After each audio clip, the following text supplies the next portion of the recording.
Welcome, everybody. Adrian, we'll turn it over to you for some instructions, please. Thank you. Good evening, and welcome to a special session of the Dubuque City Council for March 10th, 2022. As a reminder to our participants, you can provide in-person input or virtual audio and written input during tonight's public hearings.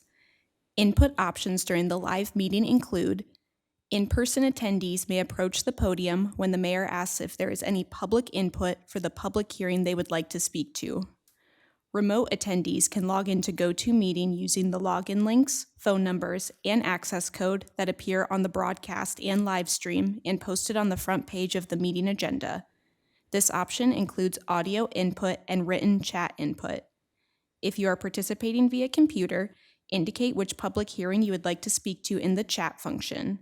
If you are participating via phone, indicate that you would like to speak when phone lines are unmuted.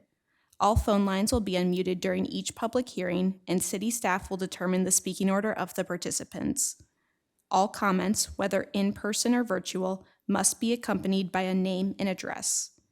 Additionally, written public input is accepted by contacting the City Council directly from the city's webpage at www.cityofdubuque.org/councilcontacts and through the city clerk's office email at ctyclerk@cityofdubuque.org. This information will be reiterated during the meeting. And I would just like to announce the order of items of business for tonight's meeting. We're going to start with the item set for public hearing, followed by the action item, and then move on to the public hearings. So our item set for public hearing is sale of city-owned property at 2247 Central Avenue for March 21st, 2022. Mr. Mayor, Mr. Resnick. I move to receive and file and adopt the resolution. Second by Sprank. We have a motion by Resnick, second by Sprank. Adrian, would you call the roll, please? Sprank, Aye. Kavanaugh, Aye. Farber, Aye. Jones, Aye. Roussel, Aye. Resnick. Aye. Passes 6-0. The public hearing will be set for March 21st, 2022. We'll move on to the action item, which is resolution approving the third amendment to development agreement by and among the City of Dubuque, Roshek Property LLC, Cottingham and Butler Inc., and Heartland Financial USA Inc. Mr. Mayor, Mr. Resnick. I move to receive and file and adopt the resolution. Second by Farber. Okay, got a motion by Resnick, second by Farber. Mike, please. Thank you. City Manager Mike Van Milligan. I recommend and respectfully request Mayor and City Council approval of a third amendment to the development agreement by and among the City of Dubuque, Roshek Properties LLC, Cottingham and Butler Incorporated, and Heartland Financial USA. The companies have agreed to delay the required completion date of the parking facility to December 1st, 2024. As part of this amendment, and I quote, "The City of Dubuque agrees that if at any point between now and December 31st, 2024, the number of available parking spots for lease in the Locust Street, Iowa Street, 5th Street, and 10th Street ramps collectively falls to 200 spots, the city will provide to Cottingham and Butler the right to lease up to 100 spots at the current parking rates in force to hold for its future hiring needs, and will provide to HTLF the right to lease up to 100 spots at the current parking rates in force to hold for its future hiring needs. The city will provide notice to Cottingham and Butler and HTLF when such situation arises, and Cottingham and Butler and HTLF will each have 10 business days to exercise their option to lease these spots. If Cottingham and Butler does not exercise its rights to its entire 100 parking spot block, HTLF shall have an additional 10 business days to lease any parking spots Cottingham and Butler had the option to lease, but did not lease. If HTLF does not exercise its right to its entire 100 parking spot block, Cottingham and Butler shall have an additional 10 business days to lease any parking spots HTLF had the option to lease, but did not lease. The City of Dubuque is also reasserting that the city will complete, and I quote, its previously agreed upon obligations to install additional street lighting and additional blue light terminals along the pedestrian walking routes between the Roshek Building and Security Building to the Locust Street, Iowa Street, 5th Street, and 10th Street parking ramps. Thank you, Mike. We'll bring it back to the table for discussion, please. Mr. Mayor, Yeah, Mr. Resnick. I would just like to thank all involved for this agreement. There's a lot going on right now in different ways in their businesses and in the nation as far as recovery from COVID. I appreciate the reasonableness, the flexibility of all people involved, including our own staff here in the city. So I'm very happy that this is, and look at how detailed this is. They really got together and hammered things out. And so I just wanted to express my appreciation to all involved. Thank you. Thank you. Mr. Mayor, Rick Jones. Yes, Mr. Jones. Yeah, I want to second what David said. This is the result of good community partners working on good community goals. Our goal all along was to make sure that these two outstanding Dubuque-based companies have the parking that they need for the expansions that they're doing. That was all pre-COVID when we entered into this agreement and we agreed to build a parking ramp. It became a campaign issue last fall. I think it's a campaign issue now. Some citizens have been banging on the table, angry that we're building a parking ramp that they don't think that we need, even though we have a ton of information that many people haven't bothered to look at. That said, the reality is that people aren't returning to work at the workplace in large numbers yet. So this shows the flexibility of these outstanding partners to allow reality to take its course.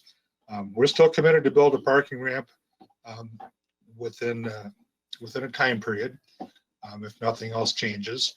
We certainly expect that things will change and people will return to the workplace, that we're going to have a thriving, busy downtown, and all signs point to that. But nothing about this whole negotiation has been unreasonable or not in the citizens' best interest. This is an ideal outcome for a very fluid situation, and I want to thank the partners and thank the city manager for good work in getting us here tonight. Thank you, Mr. Jones. Yeah, Mr. Sprank. Thank you, Mr. Rock. I want to echo basically thanking staff for all their dedication on this. I guess my question to you, Mike, is, are we concerned that if this does have to go through our kind of construction cost, not exactly flatlining or coming back down, or are we going to be able to still build the parking ramp with the funds that we're talking set aside? Or would we have to make a smaller ramp if that's the case? So we wouldn't have to, I do not believe we would have to make a smaller ramp than is in the agreement, because our intent all along was to build a little bit bigger ramp than was in the agreement. So I'm not terribly concerned that the dollars that we've budgeted won't be enough. But of course, we don't know what's going to happen to construction costs. If they get as goofy as they've been the last year, I guess all bets are off. But I happen to be one of the believers that, I got to be careful how I say this. I don't want to say that the inflation is transitory, but that we are going to see a reversal or change or certainly gross moderation in what's going on with the inflation rates. But anyway, since we had intended to actually build more spaces than we're required to, I think we'll be fine. Thank you. All right. Mr. Mayor, just an add on, Mike, do you know approximately when you would bring that up to conversation again? Yes, so we started this conversation with HTLF and Cottingham and Butler after Thanksgiving. And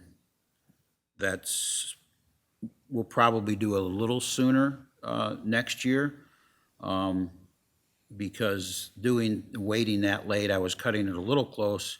If we weren't able to come to an agreement to delay it, we'd have to get the design done and bid it, and, Right. and there's a lot of things that have to happen. So I think I'll start the conversation a little earlier next time. Okay, well, thank you for that. And also, I just wanted to echo what Mr. Resnick had said about the collaboration between Heartland and Cottingham and Butler and the good work of the staff. So thank you. Thank you, Mr. Mayor. Thank you. Well, all the good stuff has been said, so I will just echo the same and just say that I appreciate everybody coming to the table and being reasonable about this, coming up with a solution that makes sense given the situation that we're in right now. So I think this is a very good agreement, and I'm looking forward to voting for it. So with that said, then, we have a motion to receive and file and adopt the resolution. So Adrian, would you call the roll, please? Sprank, Aye. Kavanaugh, Aye. Farber, Aye. Jones, Aye. Roussel, Aye. Resnick. Aye. Motion passes 6-0. We'll move on to our public hearings, and Mayor Kavanaugh, I will turn it over to you. All right, thank you. Thank you for your patience. Leisure Services Department, we've got the whole department here tonight, so to talk about at least. So I'm going to turn it over to Marie Ware, and we will get rolling.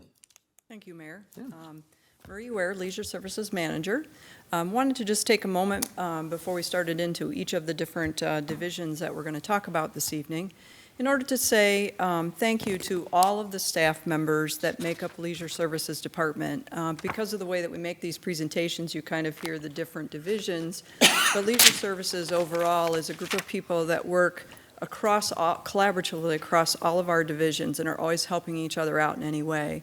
The other part that's really important is so often people think of those like myself and my leadership team, but really Leisure Services ends up to be the people that people know are the ones that are out there in the community, in the parks, in all of these spaces. They know our people that do the programs and that do our after-school program and programs at the MFC and all of that. And so Leisure Services is so important, but it is one of those things that it really shines because of all the people that work for the department, from the top of the organization to every other person that puts an hour in. And so we say thank you and give them credit for them actually making our Leisure Services Department really shine in this community. And with that, I'll say my leadership team is second to none. And so you'll hear this evening from Dan Kroger, Steve Faisal, Heather Satterley, and then we're in the process of working to hire the Multicultural Family Center, so I'll cover that. The other position that is vacant that is in the works is the previously approved project and facilities manager. And then, of course, we're supported by our administrative staff of Kristen Dietz and Peggy Abidi. And so this is the leadership team that helps to kind of bring it all together. And I'm very proud of all their efforts, and they work so hard in each one of their different areas. So with that, I'm going to turn it over to Steve Faisal for the Park Division. All right. And Steve, as you make your way up, I'll just point out that the Parks Division has 8 improvement packages requested, and 4 of those are recommended this evening.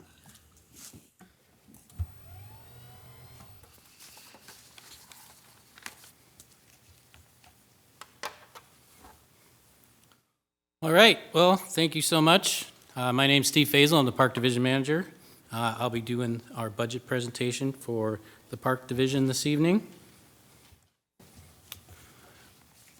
This is a picture of our org chart.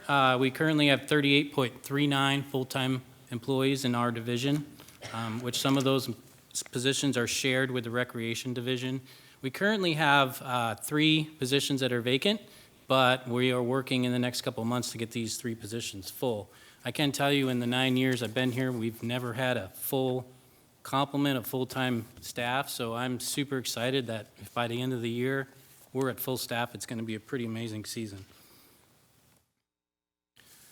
I'd also like to thank our Park and Rec Commission. I'm not sure if anyone's here this evening, but we'd like to thank our Park and Rec Commission for their support and their work in helping us manage our parks and recreation areas. Talking a little bit about equity. It's pretty easy for me to talk about equity. Obviously, parks are equitable. Most of our parks are free, minus Eagle Point Park, but we do have programs within our department under the Recreation Division where low-income residents can get scholarships to get a season pass for Eagle Point or reserve a pavilion or do other things like that. So places they might not be able to get, we can provide that scholarship so they can come to the park, reserve a pavilion, have a birthday party in one of our great parks. Our GIS department put this map together for us, so I appreciate them. And it talks about our census tracts and areas of our persistent poverty in the city.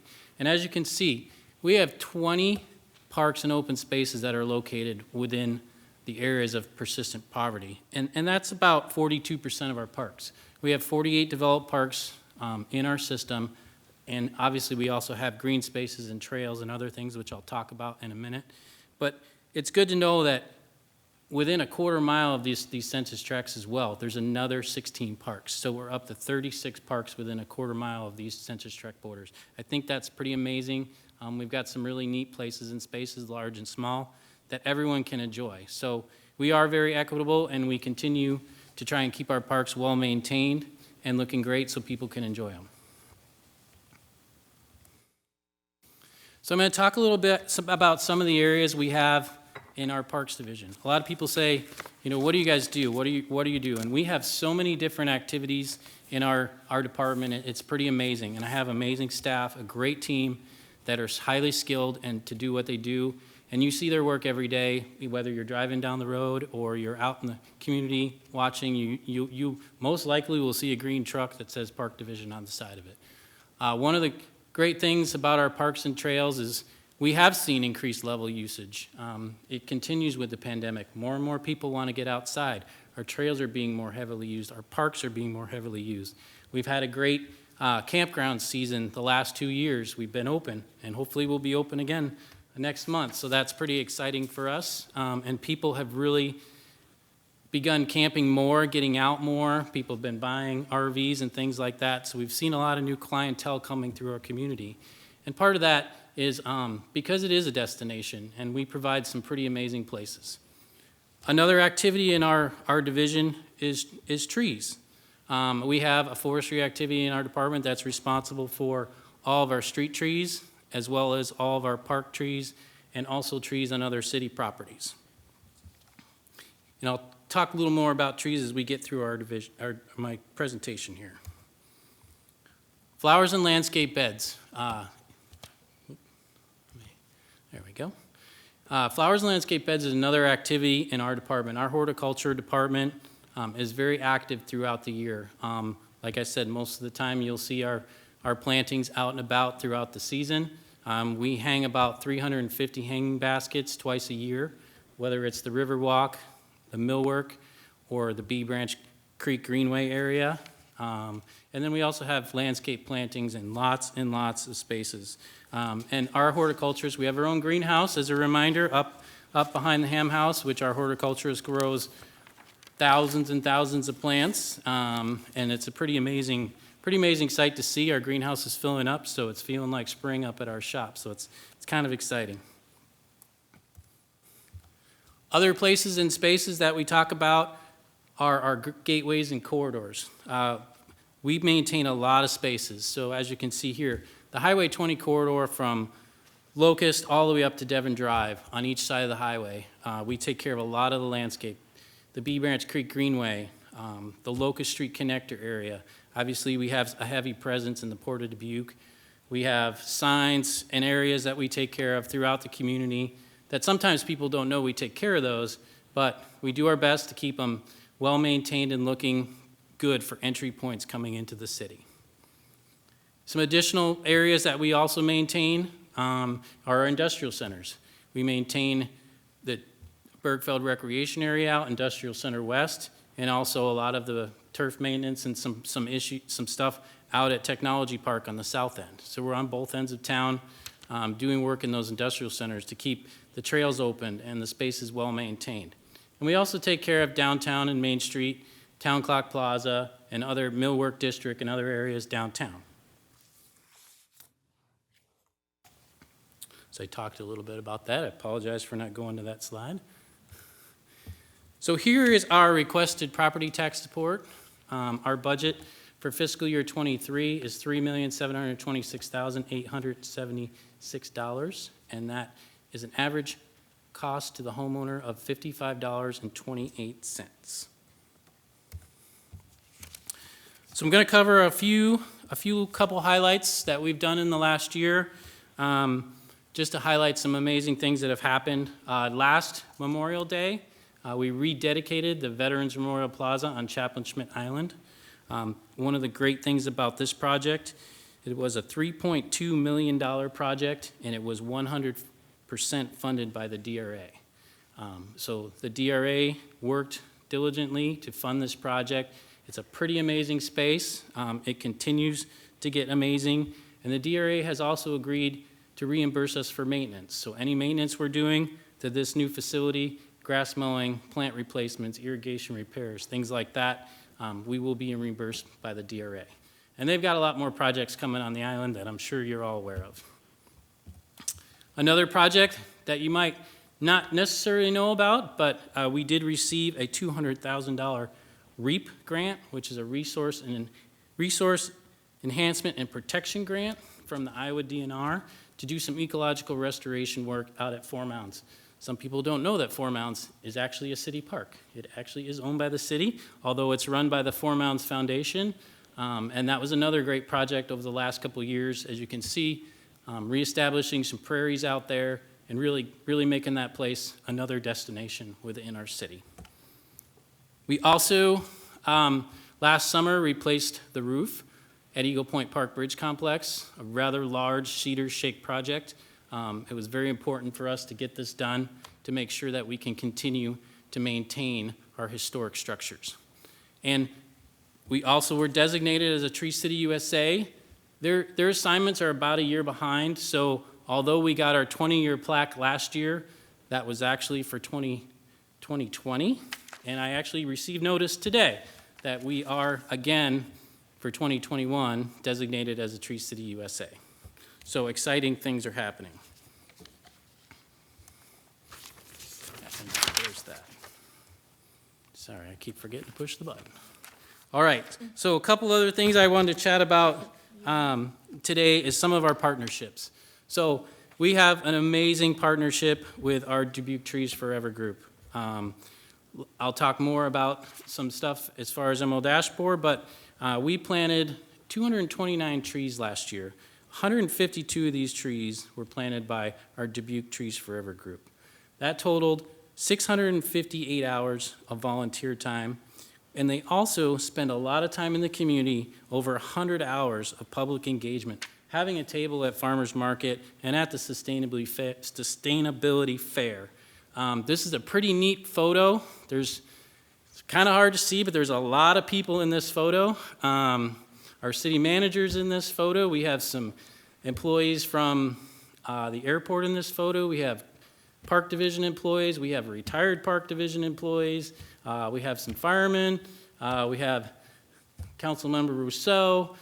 So it's a pretty neat photo. If you have a chance to take a little closer look at it, there's a lot of familiar faces in these photos, so pretty cool. And that was our spring planting last year.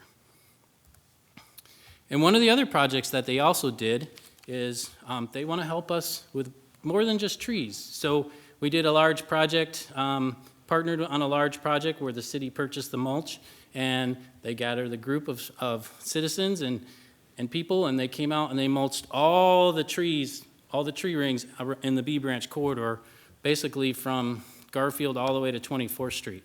I don't remember the number, but there's a lot of, these guys could attest, there's a lot of trees out there. So we thank them for that. And in this, the photo in the back of the dump truck is actually Councilperson Sprague. So we thank you for your help. So, and one of the other great things about our partnership with Dubuque Trees Forever is it's really neat to see, as you can see from the previous photo, it's people of all ages. Kids get engaged. The second photo here is college students from UD. We have Boy Scouts, we have Girl Scouts, and as I mentioned, all the others previously. So we're super excited about this partnership. We're already working on some projects for this year. We've got a planting coming up in April, and we're working with a neighborhood group for another planting coming up in October. So we're very grateful for the help in basically getting our key tree canopy back to where it should be. All right. Next, a little bit I'm going to talk about is our Comiskey Park renovation. We are a tad behind on our Comiskey Park project. We've hit a few hurdles here and there, but this is a $1.2 million project.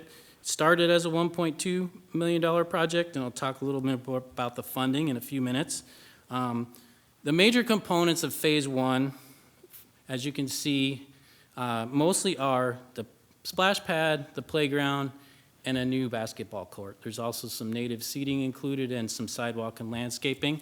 And we're working diligently as a department with our consultant and we hope that this will be bid out very soon in the next couple months, and then hopefully, based on construction costs and bid estimates and how contractors come back and what the cost of the work might be, we hope to break ground maybe late summer, early fall. So we are moving forward.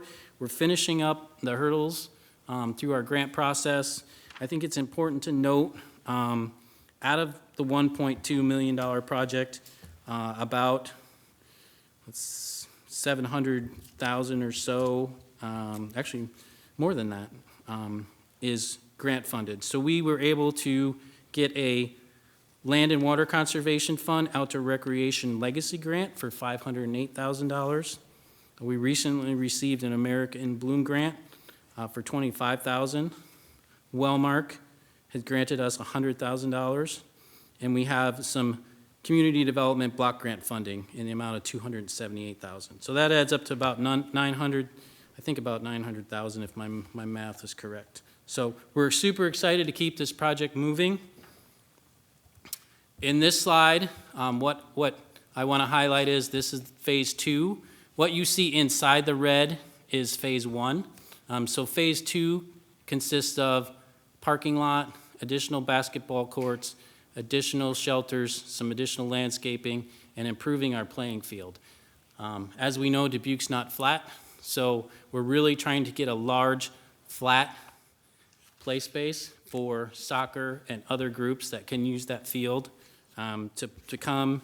And we actually have a large flat space, which is pretty rare for the park division. So we are excited about that.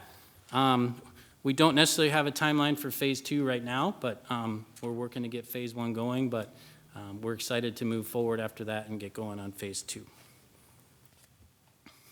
Some other things that are becoming soon. We have 3 parks, Eagle Valley Park, English Ridge Park, and Westbrook Park, that have funding to be developed. With the help and the approval of our project and facilities manager, I will be working, and Marie will be working closely with that person once they are hired, hopefully to get some of these projects off the ground. We hope to start planning these parks in next year in 2023, and then we would hope that we could start development in 2024. So again, we're adding more parks to our system. We're reaching out, we're getting closer to communities, putting parks where they need to be put. So we're very excited about that. Wanted to talk a little bit about Emerald Ash Borer, as I do every year, or as I have. Next year, my slides will be shorter because I have some pretty good news later on. But just another update, just a reminder that we have about 750 ash trees that exist, that existed on either on streets or in parks or other sidewalks. So other park properties, city properties, things like that. We have received some funding over the years to help us with removal of these ash trees. We are still treating some trees. We're seeing very good results with our treatment. We treat every 2 years. We are actually hoping that some of our trees will actually be saved, where initially the estimate was that we would just prolong them for a few more years, but we're seeing such good results, and other cities and communities are seeing great results. So we actually may be able to save some of our ash trees. So that's pretty exciting too. Last year was a big year for us in stumps. We removed over 360 stumps last year. And one of the great things about this is another partnership that we had internally with our engineering division. One of our engineering techs thought it would, let's try and combine some of this work, because typically if it's a street tree, 8 times or 9 times out of 10, the sidewalk needs to be fixed. So our engineering group said, hey, why don't we do it all at once? Why don't we contract out the stumps and the sidewalks as a one project instead of 2, because we used to contract out the stumps and then contract out the sidewalk work. And it was always a little struggle sometimes to line everybody up. So kudos to the engineering department for getting that put together. It created a lot of efficiencies, and as you can see, 360 stumps it's a good number. It's great. We're super excited. We're hoping to continue some of that this spring. So I'm going to get into our improvement level requests. So the first one that I want to talk about is a sidewalk installation along Miracle Leaf Drive. For those of you who have been to the Miracle League complex, you know that you drive in Miracle League Drive and you come down around the corner and you go through the gate and then into the park. Well, the sidewalk only comes so far on the one side of the street. It does not actually connect into the park. And so that the entranceway is somewhat narrow, and it really creates a safety concern for people or citizens with strollers or, you know, their wagons, things like that, because they have to walk in the drive around that corner to get down in the park. So what this funding will do, we'll build the sidewalk from where it ends next to the apartments on Miracle League Drive, and it'll transition all the way down into the park, and it'll connect with our turnaround area. So basically eliminating any safety concerns, providing safe entry and exit for our pedestrians that are walking to the park. Our next package is for a contractor to help us with our green waste collection. This one, I'll explain it so it's easily understandable. We generate, and the Parks Division, we generate a lot of green waste, and it's not just a certain time of the year, it's throughout the year. In the fall is our heaviest time when we're cutting down perennials and grasses and things like that, and pulling out our plants from the fall planting and winterizing beds. And so we tend to generate a lot of green waste. And historically, a lot of our green waste has been hauled to Eagle Point Park and in a small area and kind of dumped there and kind of naturally compost. What we're looking to do as the Parks Division is to be more sustainable and help the landfill with their compost operation. But what that means is we have to get the material to the landfill. And as we know, the landfill is quite a distance away. Our dump trucks only carry about 2 to 3 yards of waste material. So for us, it's not efficient to load our dump truck and drive it however many miles to the landfill and back every time we fill the truck. So what we're asking and what we're looking to do is strategically place some 20-yard dumpsters throughout the community in some select locations or central locations where we can stockpile our green waste, our staff can load it into the dumpster, and then we can have a contractor haul that dumpster to the landfill and then bring the dumpster back empty. What that does is it helps the landfill with their composting. It makes it more efficient for us because we're not constantly driving all over the city to dump our waste or all the way out to the landfill. So we're really looking to streamline our process. We did a little bit of testing last fall and found it to be very successful because we could strategically place, especially in the fall months, strategically place a dumpster in the Port of Dubuque for 2 days. Everything goes in there, and then the dumpster's gone, and we're in and out. So definitely efficient for us versus trying to haul all the waste off or just haul it to Eagle Point. And there are other departments that also haul waste. I mean, sometimes during a storm, Public Works will pick up limbs, or the Water Department may pick up some stuff, and they take it, or the Parking Division, Transit, and they take it all to Eagle Point too, because we don't just want to throw in the back of a garbage truck. We want to dispose of it. So we're going to benefit other departments as well. Our third improvement level package is to continue a program for our forced air gas heaters in our park maintenance headquarters. Over the last couple years, funding has been provided to transition our main park maintenance headquarters behind the Ham House from a steam boiler operated system to natural gas, forced air. Steam boilers are very outdated. They're very inefficient. I'm having more and more problems trying to find someone to work on the steam boiler. They're not as reliable as they used to be. Our steam boilers are almost 60 years old.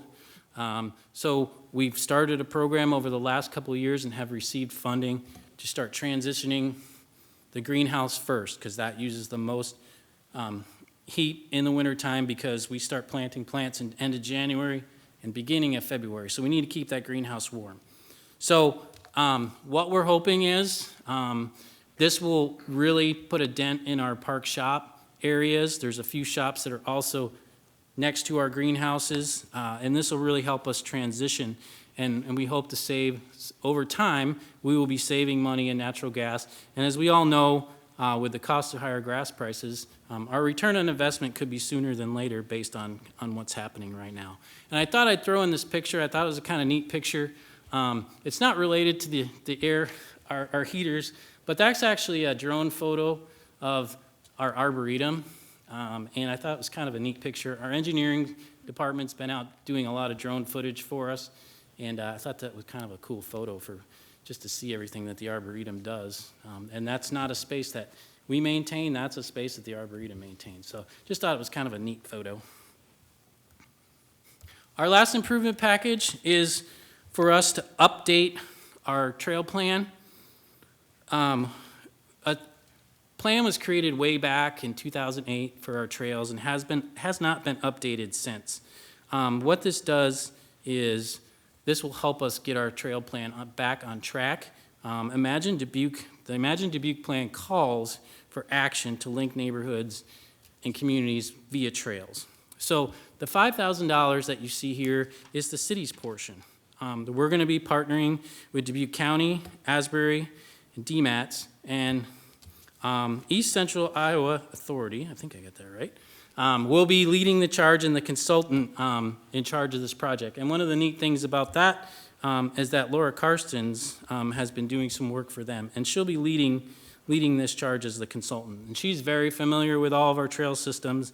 She's helped us write grants for our trails, so we're pretty excited. And what this update will do is it'll make us grant ready for infrastructure funding for future trails. So as we know, a lot of our trails have been funded by REAP grants or other fundings. So we're super excited to get this trail plan updated. All right, moving into capital improvements.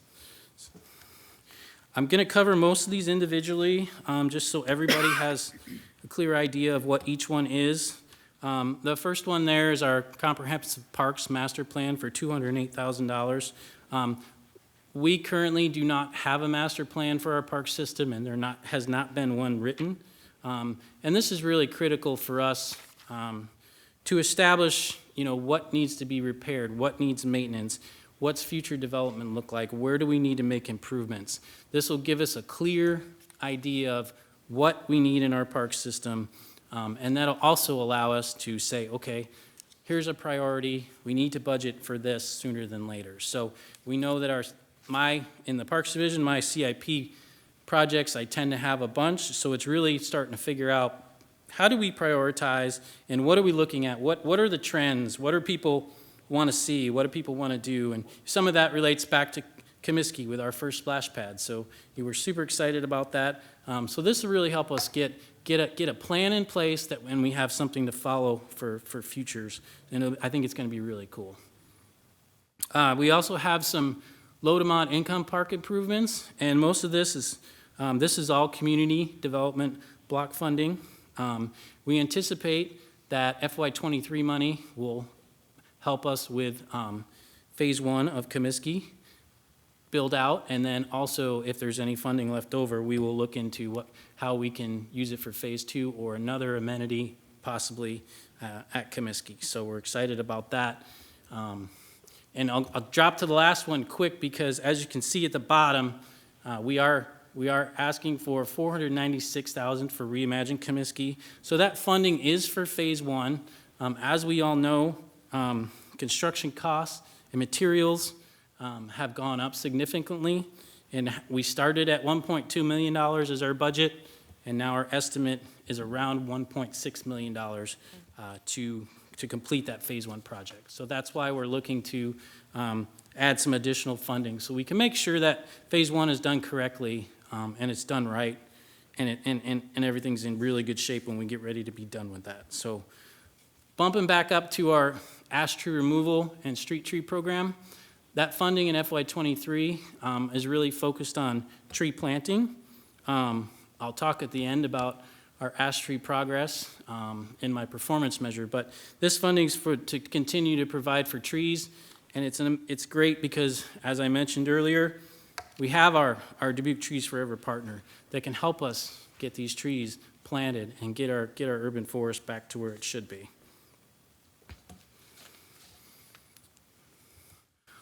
Okay, So we also have some funding for cameras and code blue phones in FY23. We'll be working with the engineering department on this. In FY23, we anticipate working to get cameras installed at Cleveland Park, Falk Park, and then also, if there's funding left available, some additional cameras at Flora Park.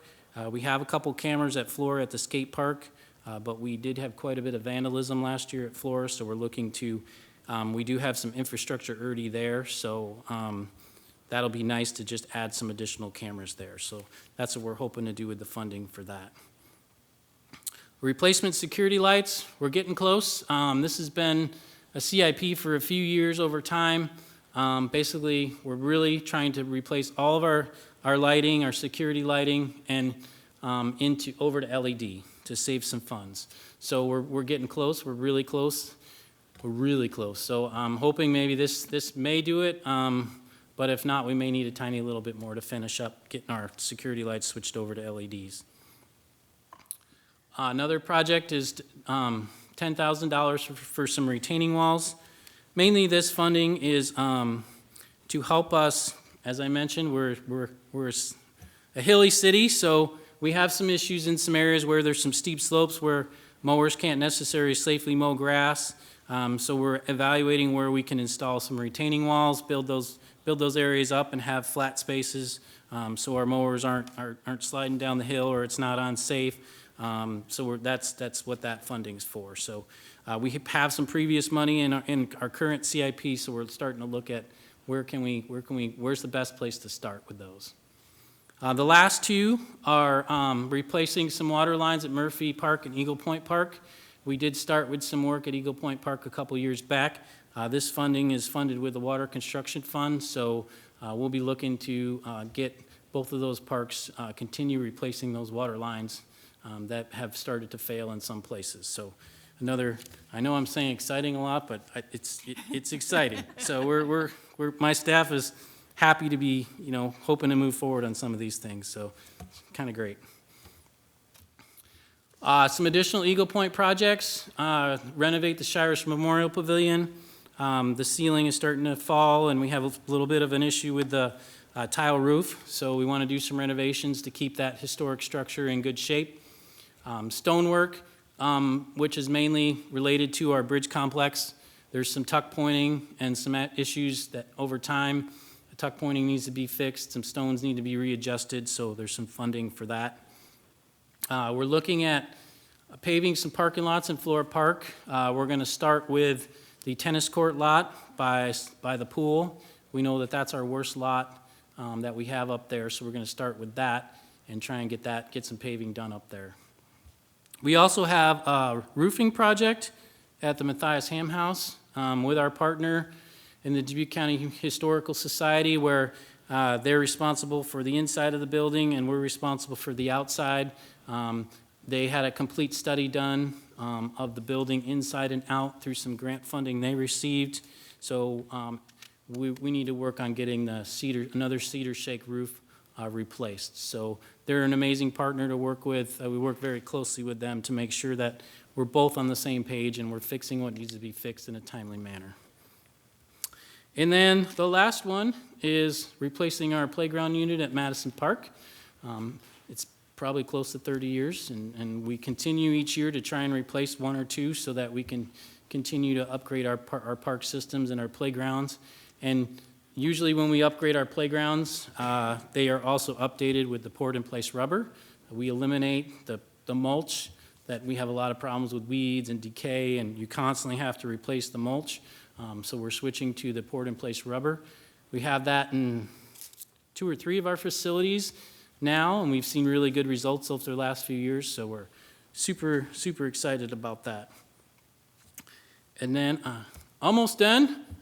As I mentioned, I wanted to talk about one of my performance measures. It relates to ash trees. So one of the great things, as I've said, we have done an amazing job over the last 7 years. Emerald ash borer was found in 2015 in Dubuque, and we've worked really hard to get the ash trees either treated or down. I know Nikki showed you guys the slides last week, kind of that chart, you know, is drenched and removed and all those things. And so I'm very thankful that council has provided funding over the last few years to help us with a contractor to get some of those trees removed. And I know by the end of this calendar year, we will be at our 14% goal. We have about 8 street trees left to come down this spring. We still have street trees that are ash, but those trees are treated, so we're gonna keep an eye on those, and we'll see how they do. But we're super excited that we've gotten the majority of the safety concerns off the street. We've also been working diligently in our parks. We removed 120 some odd ash trees in Flora Park, and we ground all the stumps last fall. We ground over 70 stumps that were left there. So it's been a great journey, and our tree crew has done an amazing job working with our contractors, and you know, to get that stuff taken care of, and then again working with Dubuque Trees Forever to get those trees put back. So I'm super excited about that again. And but it's great news. I mean, it's amazing to watch what we've done over a short period of time. And with that is the end of my presentation. I would just like to thank all of the departments in the city that we work with. Leisure Services is pretty amazing. We touch so many departments. We work with Public Works closely. We work with engineering. We work with legal. I mean, it's amazing the amount, GIS, it's amazing the amount of departments that we all work really close with. And I'm thankful for all the help that they provide us. So I'll take any questions. All right. Well, thank you, Steve, for that exciting presentation. Yes. Public comment first. At this time, anyone participating in the meeting in person who would like to discuss this public hearing may approach the podium when the mayor asks if there is any in-person input for this public hearing. For all remote attendees, please enter your name and address in the chat function and state your question, or state your name and address over the phone when the mayor asks if there is any virtual input for this public hearing. Please begin your input by stating your name and address. Thank you, Adrian. Do we have any public input for the Parks Division? Yes, sir. Come on up. Yeah, actually, if you'd go to the mic, if that'd be okay, just so that everybody at home could be able to hear as well. It's just easier for people to hear that way. I appreciate it. Thank you.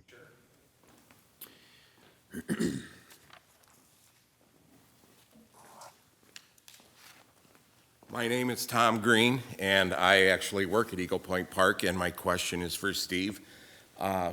The green waste that Eagle Point Park generates, will that be in the dump up there, or will you be sending that out to Sure. other dumpsters? So we have been talking a little bit about that. We thought we might just put a dumpster up at Eagle Point for a period of time. You know, then just have it there, and then they can fill it, and then instead of continuing to create, you know, a large compost pile, we can get sustainably hauled somewhere else. Perfect. And this is Tom. He's one of our fee collectors in our toll booth at Eagle Point. Hi there. He's also my Eagle Point Park historian. If you need to know something about Eagle Point, Tom's the guy. He's an amazing guy. It's because I'm almost as old as the park, so. We You know- appreciate him. You know what we'd love to know is where Tom lives. I think we missed the address yet, right? Yeah. 980 Davis Street, Dubuque. Thank you, Tom. Yeah. And thank you for your comment. We Yes, appreciate thanks, it. everybody. We'll see you at Eagle Point. Any other public comment for the Parks Division? How about virtually? No virtual comments. Okay. Mr. Mayor, I'd like to acknowledge receiving an email from Aaron Dragato, VP of Development for the National Mississippi River Museum and Aquarium. Mr. Dragato submitted written input regarding the Matthias Ham House site, some written information and public comment that was forwarded to the City Council today. All right. Thank you, Adrian. And thank you, Ms. Dragato, for the comments as well. All right. Hearing no further comments, then I'll bring it back to the table for discussion, please. Yes, and Ms. Roussel. Well, thank you, Steve. And I guess I'll use a different adjective. It is amazing to see all that your department has accomplished in our community. We are all so proud of the parks that we have. I would like to say thanks to all the volunteers that come out, the residents that come to help replant the trees, and a special thank you to our city forester, Tom Kramer, and forest technician, Barb Liska, because they work really closely with volunteers and train them to make sure that trees are planted properly and that what we do is going to have a long and healthy life for trees. and will have a great impact on our climate action plan as well. So thank you for that. A real tiny question that I saw in your materials, something called the Lions Peony Trust. What the heck is that? Sure, I'll do my best. I think I can explain this one. So the Peony Trail is basically, the E.B. Lyons Peony Trail is basically South Grandview Avenue. So the peonies along South Grandview Avenue. I don't know all the history, and Marie might be able to chime in, but a trust was created to help maintain the peonies over time. So there's a trust that is set aside to help maintain the peonies through the years. And so we basically are allotted $2,000 a year to help us with the maintenance of that. So some years we're buying more peonies. Some years we're doing some additional landscaping around the peonies. So we use the funding. It's not a big number, but the main thing we use the funding for is to buy more peonies most of the time. Now we know that South Grandview has changed over time as far as what it, as far as our annual plantings and things like that. But we still try really hard to keep our peonies.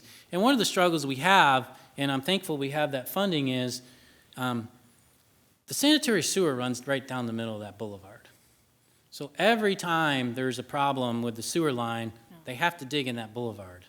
And 50% of the time it ends up in a peony bed. And it's hard to save peonies after you dig them up. So we use the funding to buy new peonies, replenish them, replant, and our horticulturist does a great job with picking. She's been trying to pick some kind of different varieties and newer varieties and different colors just to kind of enhance the corridor. So that's what the funding's for. Thank you. Thank you very much. Mr. Mayor? Yeah, Ms. Farber. Yes, I am very appreciative, as are the residents over by Falk Park, about the cameras and the security that's coming for that area. And I wanted to give a shout out not only to the housing department, but you in particular, and also to Mike's team for helping us rise to the occasion when the residents knocked on our door and expressed some concern about the safety there. And we recently got an email from Cosmo, who's kind of the gentleman behind all of this, with kudos to everybody and just a real shout out. And he was quote unquote super excited. So Great. thank you. Awesome. Thank you, Ms. Farber. Mr. Sprang. Thank you, Mr. Mayor. Steve, thank you for all you guys do. It is truly a thankless job. I mean, making our parks look beautiful and gorgeous. It's great. I love to see them, and I know neighbors are always appreciative. A couple of questions. Marie kind of gave my neighborhood association some updates about Comiskey, and I'm glad to hear that there's more of a schedule coming out to bid. That's really good news. Timeline at all on the project, if and when it sounds like possibly early fall, but do we know a timeline of how long the park might be shut down? Shut down? Yeah, or how long the construction would go on for? Timeline beginning, shut down? I guess, yeah. I mean, you're saying groundbreaking, breaking ground late Right. summer, early fall. I mean, Right. So we completed the review through SHPO, so we got that done. So that was a big hurdle that took a very long time. And so now we're in the environmental review. And so there's a floodplain permit that we have to get. So that's being done. So when Steve said there's only a couple more hurdles, we have to get that 30-day environmental review once we have that.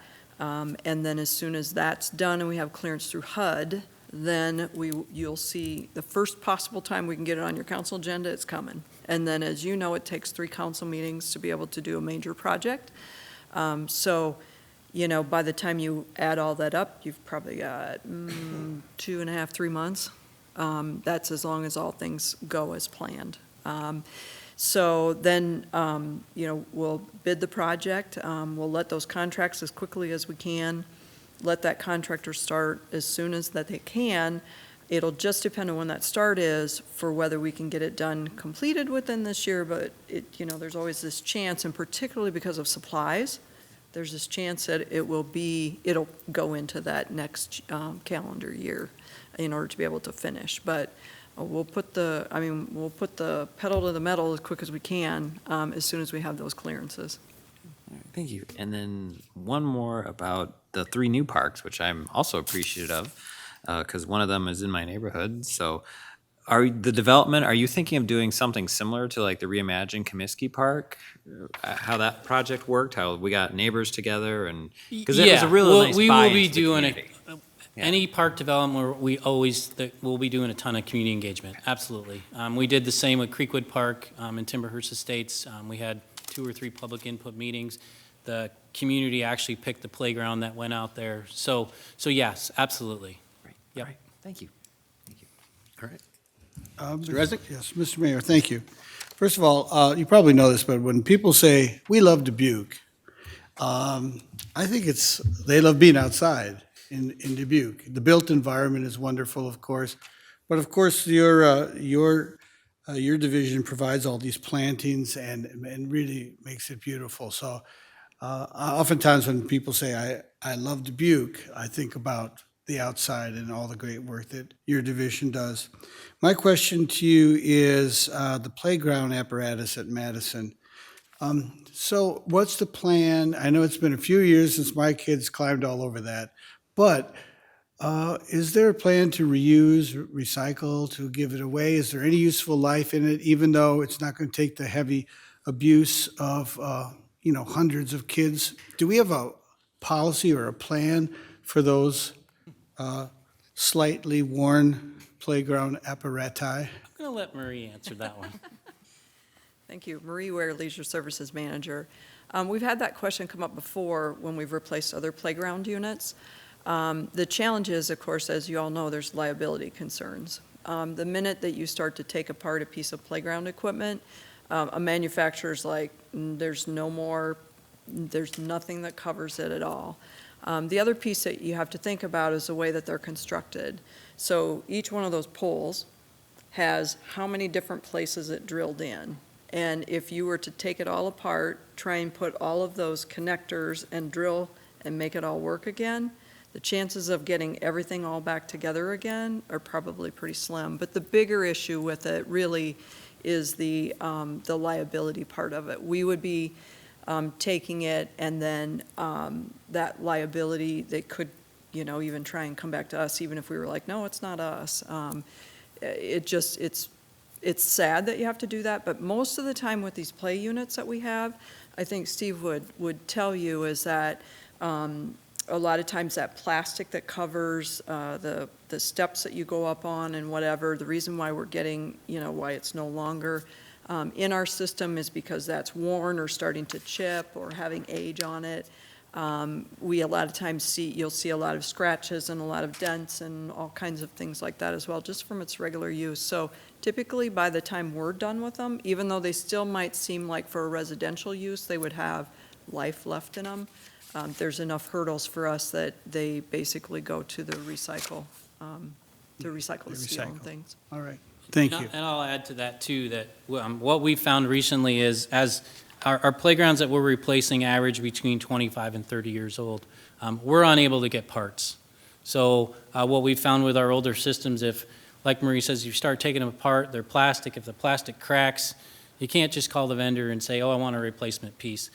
We just had a slide replacement at Valley High Park. We had to buy an entirely new slide because they didn't make the slide anymore. And so we had to buy a new slide, move the post, and everything was different. So that's the other struggle with the older equipment is availability of parts and pieces. And we're struggling with the playground vendors as well. I still have parts that we ordered last July for a playground that we're waiting on. So they're struggling with their plastics and their colors to get parts as well. All right, thank you. And one last one, and that is, when we have the hothouse for the flowers and the energy that we need to do that. It used to be, maybe I'm thinking of the location of this, maybe we can't dig deep and get one of those systems that uses the thermal energy of the earth. Maybe we can't do that, but I was just reading that that's ideal for those situations. You've explored all that, right? Previous to me, I believe geothermal was explored, as well as they actually even looked at possibly changing our boiler from natural gas to be wood-fired, and that all the wood chips we generated from our trees would feed the boiler, but That was all previous to me, and as far as I know, I haven't done any research recently. I mean, we could look at geothermal. Well, I'm just sure that, I mean, once you've looked at it, so that's what Yeah, I- yeah, we that's all have. I wondered. All right, thank you very much. Thank you, Mr. Mayor. I have one quick question, Steve. First of all, I'm really happy with what I'm seeing here for improvement packages and just everything that's going on. Just as excited as you about the Emerald Ash Borer and a lot of the things that are going on. I mean, it's great. I said this last night too, and for another department, but it's great to see progress that you can just see, you know, and I'm sure for you especially. I have one question about a package that it stuck out to me because I've seen it several years in a row now, but we haven't recommended it. And I get why. I mean, we had a good discussion last night about how it's a difficult decision to recommend some things and not. But there's invasive plant species along Highway 20 is specifically what the package is. I guess my question is this: at what point do we need to be so worried about that we need to, say we got to put some money towards this? Because I know that sometimes invasive plants can really take over and could really change the whole look and feel of an entire park or an entire corridor. Right. I think we've got a little bit of time. We're trying to be proactive right now and really get some of our amazing bluffs open back up. And part of that is removing the invasives, but it's also removing some other stuff to really enhance that corridor as you drive up, where things have creeped in. We call it creep, things creep in over time. I think we have a little bit of time. Our staff, and like I said, if we can get up to full staff, and here's another example. Our Trees Forever group has offered to help us remove invasives. So they have great people in their volunteer group. I have a lot of experts in my staff. So, another partnership where we might be able to tackle little pieces and little things here and there. We were just talking about it the other day. So, we'll probably do a small project this year. But we've got a little bit of time, but there will come a time where we'll have to do something because our lawn mowing areas will get smaller and smaller and smaller, and then we don't want obstructions on the highway either. We're okay now, but there are a few places where it could eventually get pretty close to the highway, and we don't want that. Good to know. Okay, thank you for that. And I'm smiling because I'm just imagining the call that I'm going to be getting from Ms. Roussel to now remove invasive species on the Highway 20 corridor. Well, thank you very much, Steve. This was a great presentation. We really appreciate it. Mr. Mayor. Oh, yeah, Mr. Jones, go ahead. Hey, I just want to make a quick comment on the green waste management. Thanks for doing that. I've been involved with the landfill agency since I came on the council in 2006, and have a particular interest in compost. Of course, we make some really great compost at the landfill. And one of the challenges has been, how do we get that flow of carbon material into the compost pile from parks? And you solved that for us. That seemed like the impossible dream a dozen years ago when we were talking about it. But that will improve the quality of the output, as well as set a great example for what other people should be doing with their green waste. So thank you so very much. Thank you. All right, thank you, Mr. Jones. Well, thank you for the presentation. Thank you to your whole team. Thank you again. Yes. All right, we'll do a switch over here and go on to the Multicultural Family Center. I understand we have everything on one PowerPoint tonight, so the breaks are for us only, essentially. These guys are ready to just fly right through it. So we'll just take a minute here and then get going. It's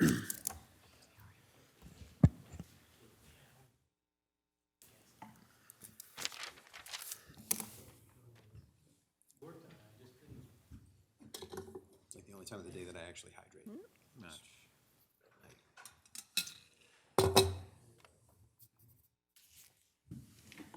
Okay, so for the Multicultural Family Center, we have one improvement package requested and one recommended. So Maria, I'll let you take it away. Great, thank you, Mayor. Marie Ware, Leisure Services Manager. This evening, I'll be making the Multicultural Family Center budget presentation. The Multicultural Family Center Board is a very important piece of the Multicultural Family Center. This is a partnership that was established 10, 11, maybe 12 years ago, 13. And it really has been an amazing partnership. The leadership that you see here up on the screen is our board of directors for the Multicultural Family Center. They're a separate 501c3 nonprofit. Recently retired is Doug Henry, as well as Danielle Stoll and Scott Tyson. And so we want to give kudos to all of those. Today in the chambers, we do have, unless somebody else snuck in, Chris Johnson, who is the president, Marlene Waller, who is a past president, Claudette Bees, as well as Marianne Conzit. So we thank them for their service, and also, as you see there, we're welcoming 2 board members that are up on the screen, and they aren't here tonight, but Gisela Aiken-Shady and Henry Grubb are 2 members that just started to replace some of the retiring members. So we thank them very much for their partnership.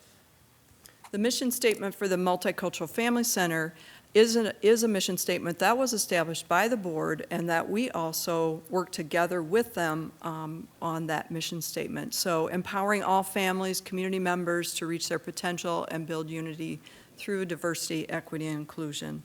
And all of their work relates to that. The Multicultural Family Center, the way that it is structured, I myself supervise the Multicultural Family Center director vacancy. The board also works directly with the director, as well as they at times also work with Sarah, because they work a lot with programming, and that's her area. We did have a teen coordinator position that was approved in last year's fiscal year budget. And then there are part-time site supervisors. So all of that group are very important. This last year, we also added 2 receptionist positions because we moved our leisure services office to the Multicultural Family Center. So our welcoming center for leisure services now in reception space is at the center. And so those 2 receptionists serve in the evening and the weekend hours of the facility. So that team is a very amazing team of people with what they do and all of the activities that they do. So Sarah is here tonight, and I appreciate her leadership in the absence of a director over the last number of months. So the partnership and the way it works is that the Multicultural Family Center Board, that, like I said, they're a 501c3. They are the ones that raise money for programming and the services delivered. They work with governance, strategic planning, goal setting, and policies, and they are very active volunteers. So as board members, they not only serve on the board, but they volunteer in many of the different events. They chair committees. They're a part of our programs that are offered through the center and help with a lot of different activities. We could not do what we do without them. It's an amazing partnership. From the city side, we take care of the leadership and management. We, as a city, have the employees. We have the facility, the building, and the utilities, the custodial and the maintenance, all those things related to the building, and then the informational services support for all the tech that's a part of the building. And so that takes on our side, not only the leisure services side, the Multicultural Family Center staff, but also has information services and building services that's now in engineering that are also a part of making this place work. So it's a lot of different working together and partnering. When it comes to our sustainability efforts, one example that we felt was really one of the best examples probably from this last year is our Teen Resiliency Corps. And so to share a little story, an at-risk teen was a part of the Resiliency Corps, and while surveying their downtown neighborhood around sustainability, resiliency, broadband access, and home energy efficiency, they met and befriended an elderly neighbor. So this is a teenager that is with an adult mentor, going up to a door, asking questions, and becoming connected to their community. During their encounter, that teen learned that the neighbor was having difficulty connecting via a mobile phone she had to an out-of-town loved one. Through the conversation, they just learned this. That teen offered, as you can imagine, to help because, of course, they probably picked it up and went, do-do-do-do-do, here's what you need to do. And so they wanted that person wanted to be able to FaceTime with their children and grandchildren. And so they set it up. They were able to get it to work for that person and help them be able to know how to do that easily. On a different date when they returned and they then brought the neighbor food from the MFC food pantry. And so they had made a connection and were able to do this. So those are the kinds of stories that we have that go on every day when it comes to the Multicultural Family Center related to becoming an equitable community of choice. When it comes to our partnerships, AmeriCorps, even though it's a part of the department, is one of the partners that really works heavily with the Multicultural Family Center in how we are able to bring resources through the different grants that we've received. And so when this teen coordinator is hired, what you can see is all those boxes that say AmeriCorps. Some of those boxes right now are actually filled with 3 different people that are working in the areas that you see there. Tessie is one of our AmeriCorps members that's a 4-year member, and so she really has created a connection with a lot of people through the Multicultural Family Center. We do have a lot of community partners through the Multicultural Family Center, and because this is something that it's between the board and the city, sometimes it's the staff that's creating relationships that you see in some of the logos, sometimes it's the board doing that, but on the left-hand side, it's a lot of small print, but we wanted to share this because in order to do the STEP program, those are the different kinds of partners that are involved in that Summer Teen Empowerment Program. And so when you look at that list, it's a pretty amazing group of individuals, organizations that come and share their time and expertise and partner in different ways with just the STEP program alone. So that's that left-hand column. But major partners that you see are on the right-hand side as well. If we were to actually put down everything that happens from a partnership perspective, it would be slide after slide after slide, because that's how the Multicultural Family Center works. We also, at times, receive grants, and so the River Museum received a $10,000 grant specifically for teen programming and outdoor education. So that River Museum, that's how that partnership works and brings resources. Greater Dubuque Development through Dubuque Works, it works with the STEP program as well, and so that's why you see all those on that slide. When we have highlights from the last year, one of the things that happened, this is the second year for the Toys for Tots, and it's the most heartwarming thing that's really happened as we've been able to provide a space to be able to make a location where those persons in need, 679 families and 1,847, so almost 1,850 children were served through the Toys for Tots program that was held prior to Christmas this year. In addition to, during that time when they were there for the Toys for Tots and picking out toys, also food was available. So they were able to have 2 different things that happened that would be a real plus for them prior to the holidays. An additional highlight is the MFC Food Pantry.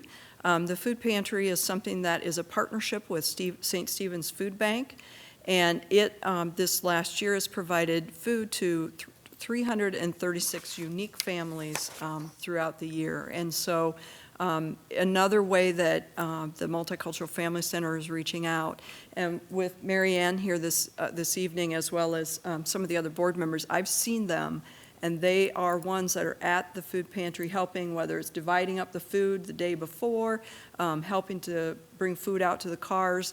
The new MFC creates this really great lane that you can just pull them up, load them up, and have it work really slick. And so through the pandemic, we learned that was a way that they could streamline that process and make it very easy, because then for those that have mobility issues, it makes it a lot easier for them. They can pull up, check in, things are brought out, and makes a easy process.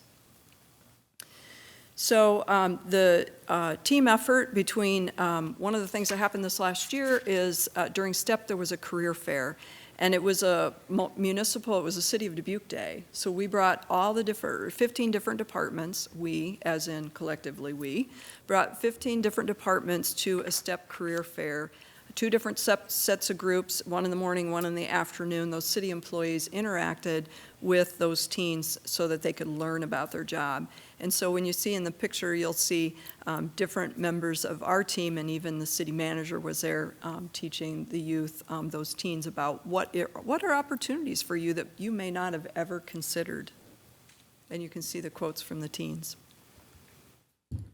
Another highlight is our relocation expansion, and so even though we really haven't had the grand opening yet, we have been using the facility on a programmatic level. So many different things have happened programmatically through the time of COVID, and so like I said earlier, we also moved the reception space from Bunker Hill. So we moved it from the center of town, very difficult for a lot of people to get to location, no sidewalks, all the different things, to a place where we're on a bus line.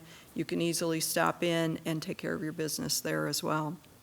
The other thing that's really a great highlight of this location is we've had so much more interaction between the Office of Equity and Human Rights as well as the Office of Shared Prosperity and Neighborhood Support, because we have Temwa as one of the individuals located there right now, as well as the Human Rights Office. And so all of our staff and everyone, they kind of mix together, and they're always talking. It's those water cooler conversations that sometimes really kick off something that works really great. And because of its location next to City Hall, that opportunity where we have those cross collaborations and different people checking in different places.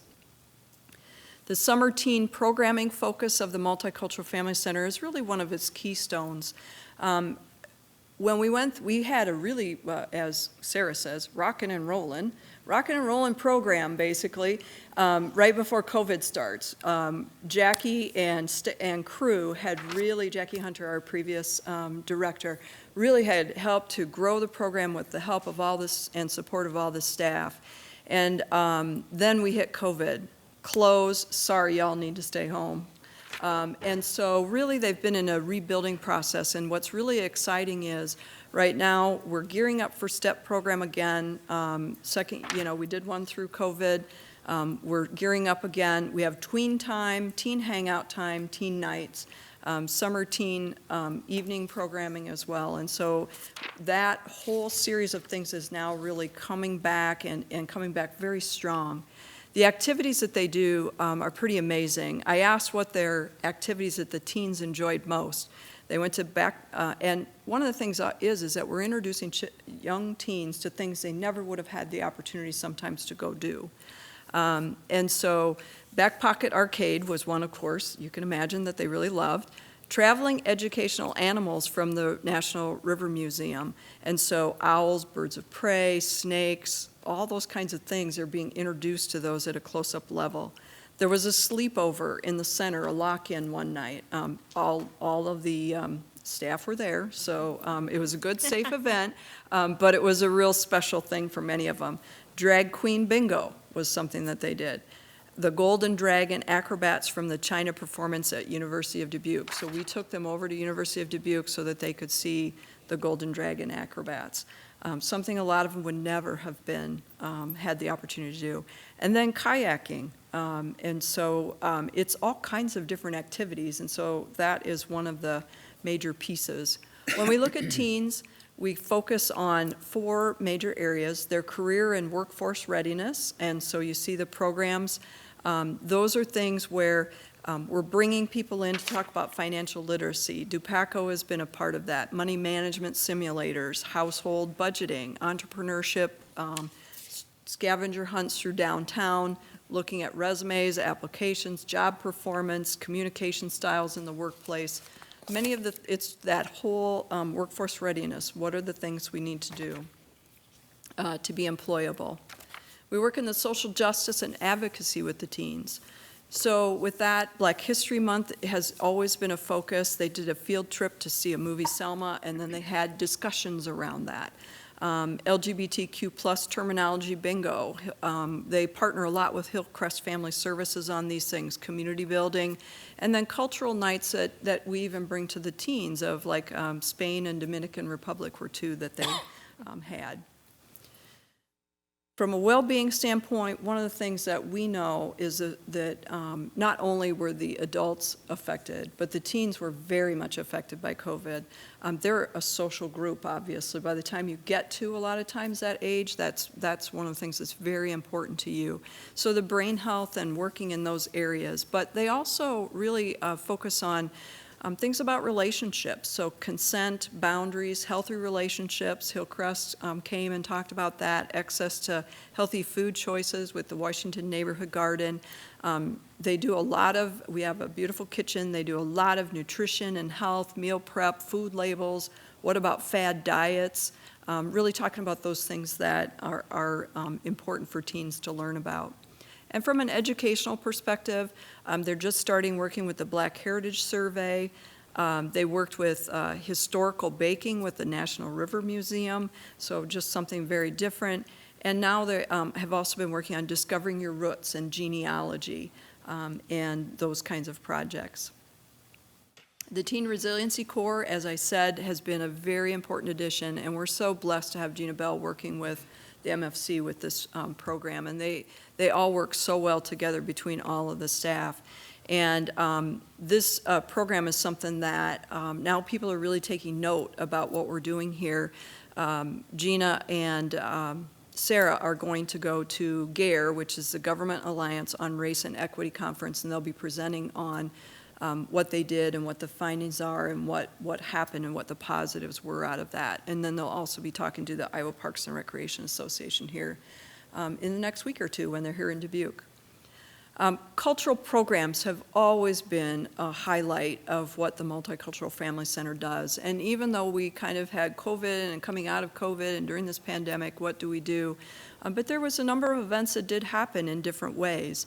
The Celebrate Africa happened virtually. But yet they still had 300 people that watched that video. So they did a video and they were able to still reach that. Through the cultural programs that you see in the top there, about 825 people attended in all those different events. So they were very successful. In this last year, we celebrated the 11th year of Juneteenth. And Claudette Bees is here with us, and she's one of the leaders of that event, and we're very thankful for her leadership in that. Also, you see down below in the second group are other events that the Multicultural Family Center Board helps to sponsor in some way and support those events and activities, and those are also very important. When it comes to the future, obviously one of the very important things for all of us is to be able to have the director hired. We're then going to be working on the hiring of the teen coordinator. And as you can see, with everything that's going on, how important that those two positions are to making sure we have enough staff and support to work through the programming that we have. We'll be having a dedication of the Multicultural Family Center edition that we'll all have you invited, and you'll love the space. We've given you a few pictures. Some of you may have been in it at one point in time, but it is an amazing space, and we've seen even great activities in just what we've been able to do there. And then also, obviously, in the future here will be the growth in those Multicultural Family Center programs and just continuing to grow and really explore that center and have it really see its full potential.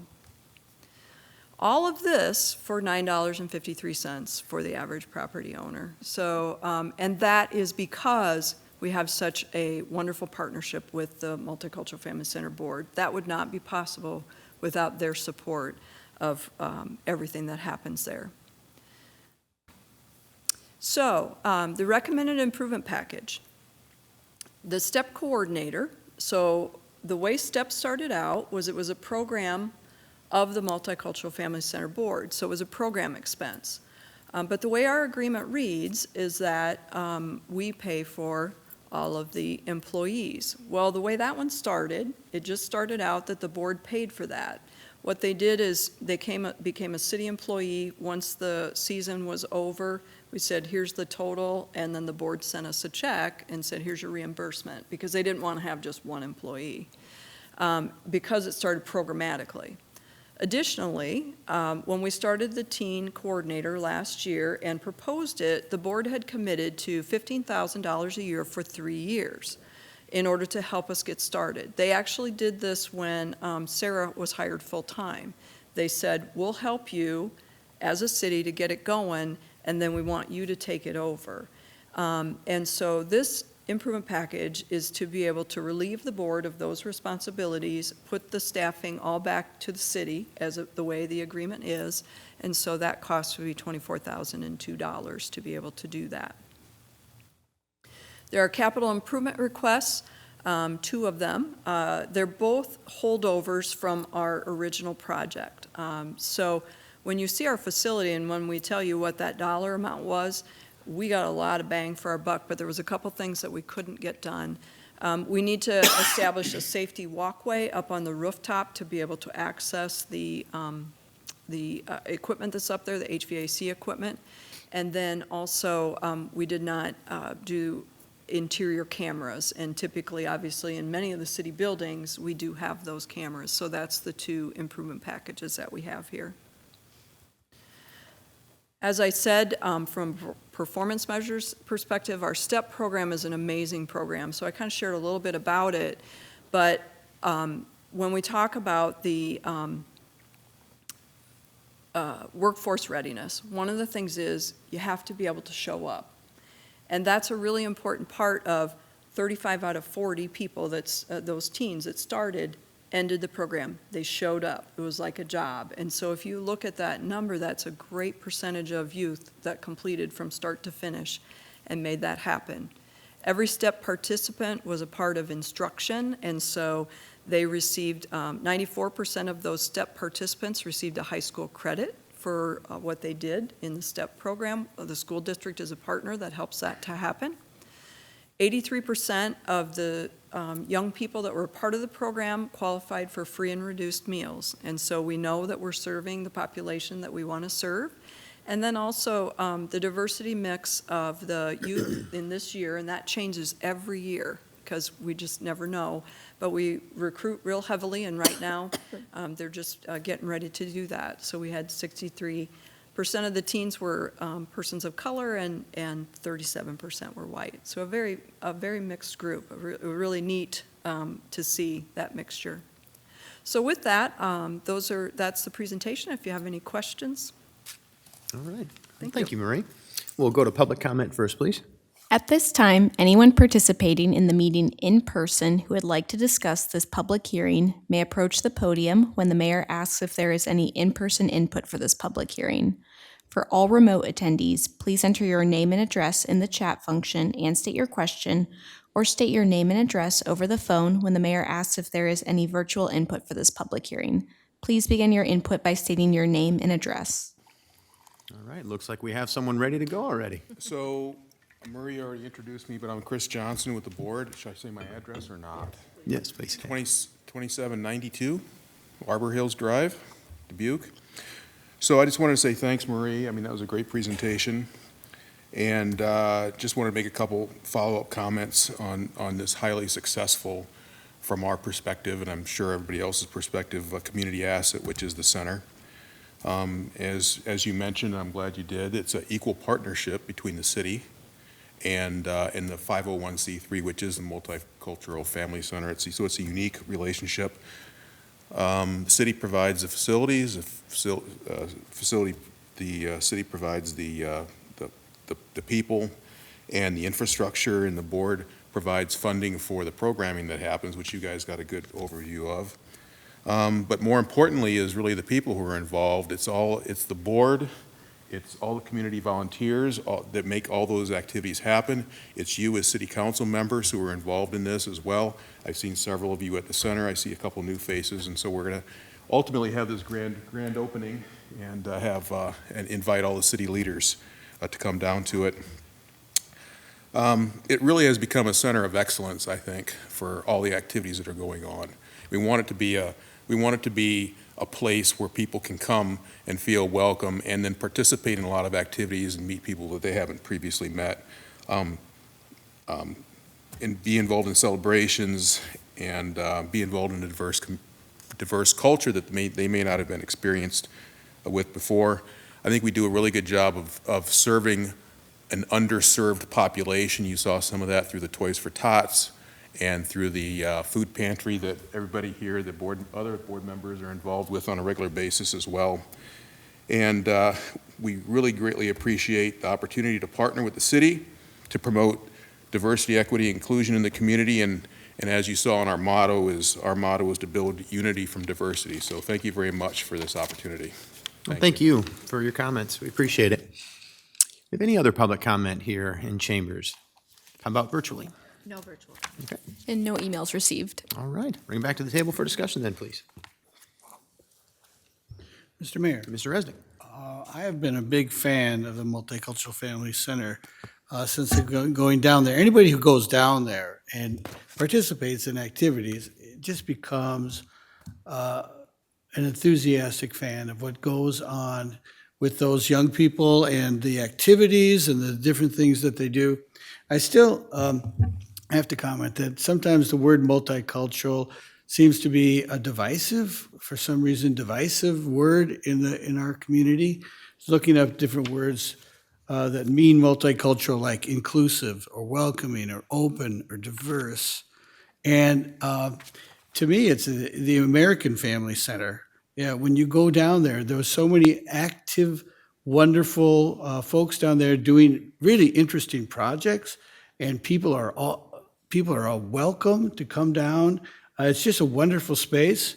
I know this is a budget hearing, but I just wanted to say that I invite people to come down and participate in the programs in the Multicultural Family Center. You don't have to live in a certain geographic region, or you just have to want to come down and learn some things and meet some really neat people. So I don't have any money comments on this because I think they're doing the best they can with what they got, and I appreciate that as well. Thank you, Mr. Mayor. Thank you. All right. Seeing no other comments for now, but somebody asked me today, I had a conversation today with somebody, and they said, what makes Dubuque special? And I get that question a lot, and I always have to just kind of pause because there's just so much. But when we talk about budgets, and when we sit here and we talk about all the dollars and cents, and you talk about just how much this is costing us, right? It's all about where we decide to invest in our community and the investments that we make. And this is just one of the best investments that Dubuque has made. I thought that from the moment I first heard about it years and years ago. So thank you for all the work that you do and the whole team down there. And thanks to the teens who are involved. I mean, there's some leadership from the youth that we're working with. So thank you to them as well. They're doing a great job of keeping this place alive and making it theirs. And I really appreciate board members being here tonight. Thank you very much for that as well. All right. Well, we will move on then to our next public hearing, which is the AmeriCorps program, I believe, right? Is that what's next? Yep. Okay. We'll take just a moment here.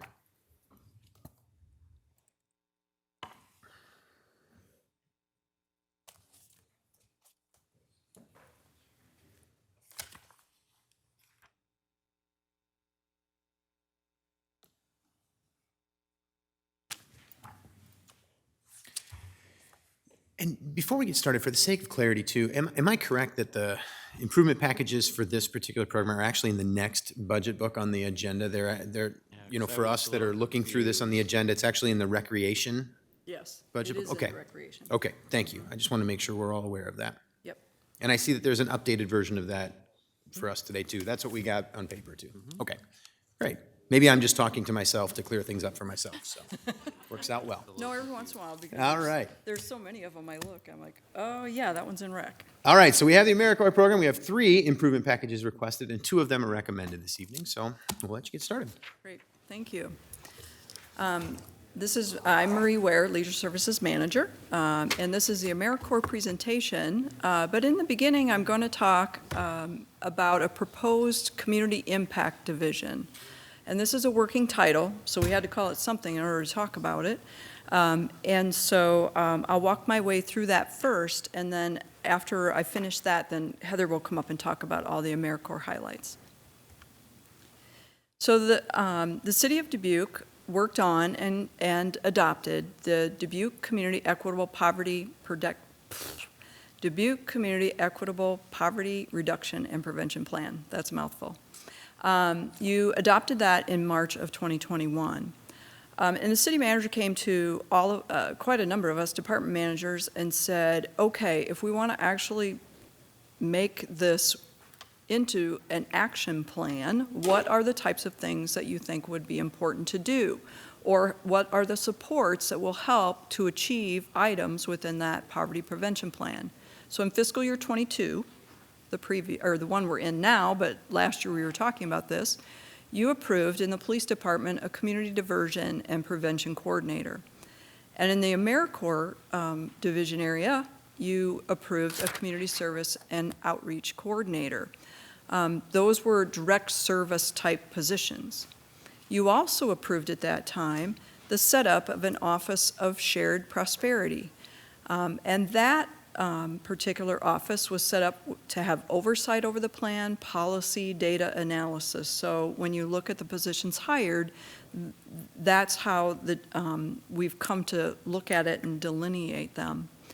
A team of myself, as well as Assistant City Manager Corey Burbach, Police Chief now Police Chief Jeremy Jensen, we began to research the topic on where these two positions of the first improvement packages should actually be assigned, like where should they reside. And so what we did is it all started with going back to that poverty prevention plan and saying, okay, what did it say? How did it say it? Let's dig into this a little deeper and have a little more conversation. And then start to think about where it goes. So focus first on what that plan said. So as we focused on that, we really said, we really think we need to look at this because as even Anderson says, this is a long term. This is not a very short term. And so we had to think of it in what are some clearly some things we can do in that first 2 years. And in the first 2 years, we would need to define the goals of what we thought really should happen, develop those performance indicators, establish some connections and community contacts, and identify the work plan of each of those coordinators. So those were things that would have to be done just to kind of get you doing that. But when we were looking at the poverty prevention plan, we really were focusing in on kind of what are those things that fit in those categories. Then we also then talked about where do these positions go.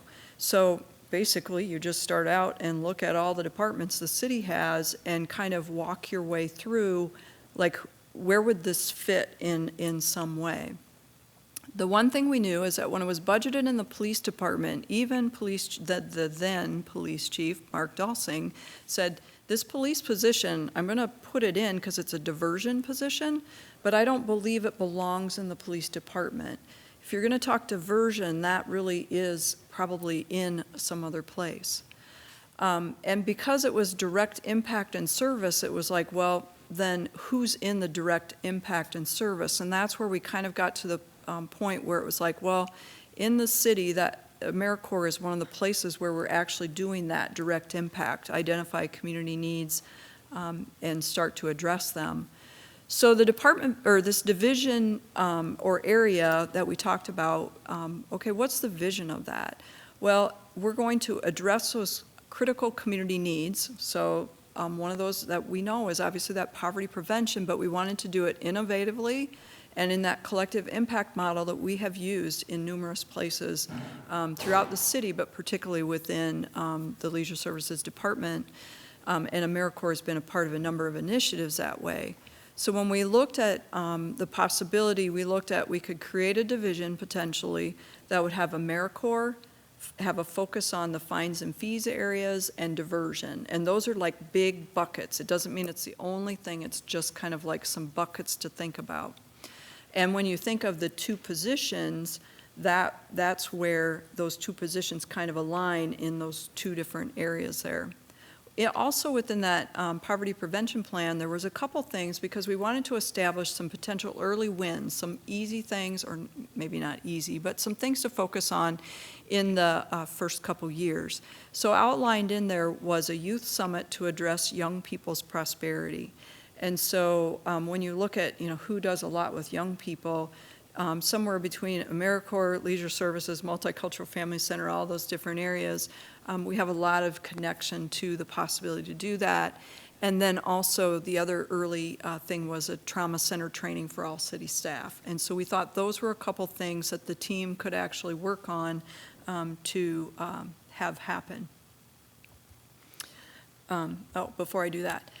The other thing that was important within our conversation is this wasn't going to be, because if you have direct service in one location and you have the more oversight policy in another location, it wasn't like we're going to operate separately.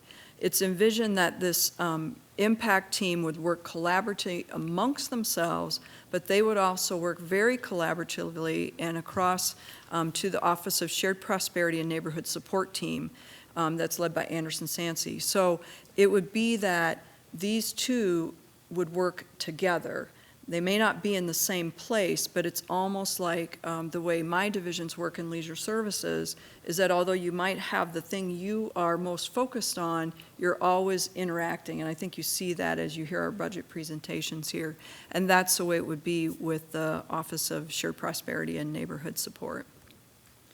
So just so you kind of have an idea structurally what happens right now, so structurally AmeriCorps has Heather as the director, Sarah Berna is a coordinator. We have the host sites, which are things like the schools, the MFC, and other locations, as well as we then have the community, or the AmeriCorps members that are a part of it. When we looked at the structure for this particular division, this was a structure that we proposed. So Heather would be the manager, just like Steve and Dan are managers of divisions. And then you would have an administrative assistant, that's a part of the budget proposal that you have here tonight.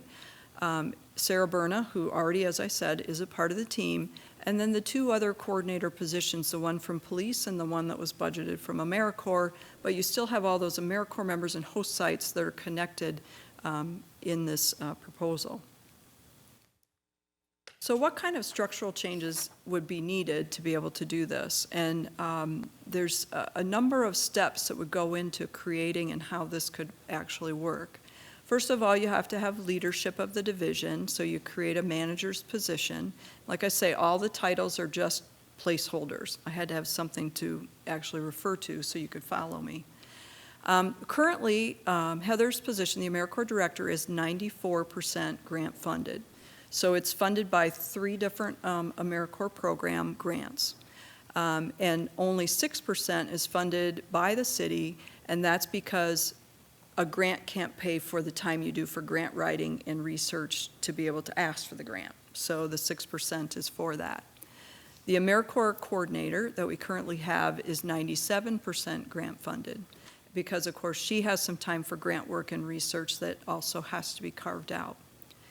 If you're going to create a new position, then, or a new division, there's administrative support, as well as one of the things you see that has to happen is in order to be able to make a person the manager, you have to remove some of those grant duties and move them into other places and to other individuals.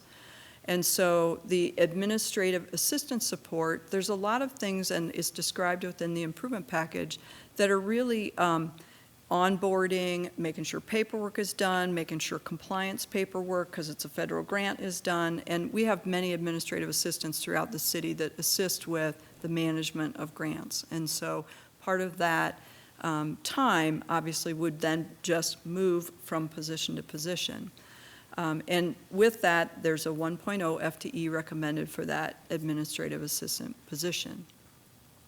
We also, because we need to increase that capacity, will continue to shift that work in that some of the work of what Heather does as AmeriCorps director would move to the coordinator, some of the coordinators would move to the administrative assistant, or at times may move just a little bit over to the 2 other coordinators that are there because it aligns with the work that they're doing.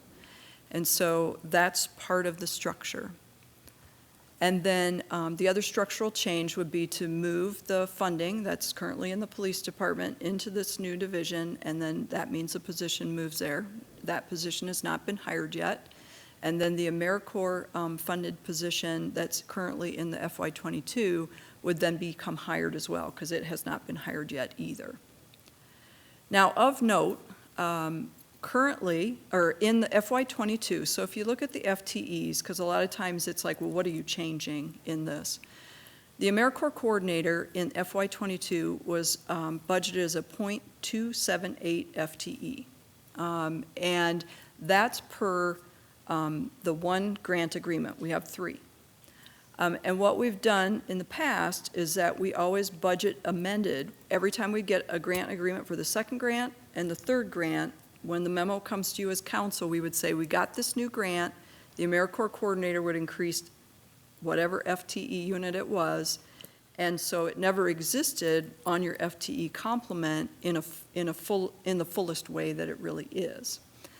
And so when we're applying for grants this year, we actually will have all of the hours, 1 FTE of the coordinator that actually is funded by grants, except for that little percent, essentially, that I said that was grant writing. But because you all of a sudden got up to 1 FTE, then we need the benefits package that goes along with it. So the proposal you see as another one of the improvement packages is a benefits package for the AmeriCorps coordinator. And then the other piece of that improvement package is also to take the benefits package of the director, so Heather's benefits package, and make it, instead of grant funded like it is right now, move it over to city funding. And that allows, once again, we have to move some of those duties off so that she can actually spend time doing things that are not grant related, because 97% of her time right now is grant related. That way, we continue to make sure that for our grants that we have committed to, that we can actually meet those grant requirements and still have enough people and hours, and we can still achieve those grants. So with that, that kind of shares an overall structure, and we're going to have Heather do her presentation, and then I'm sure you'll probably have questions related to this piece. So at this point, I'd like to introduce Heather Satterley to come up and talk about the AmeriCorps.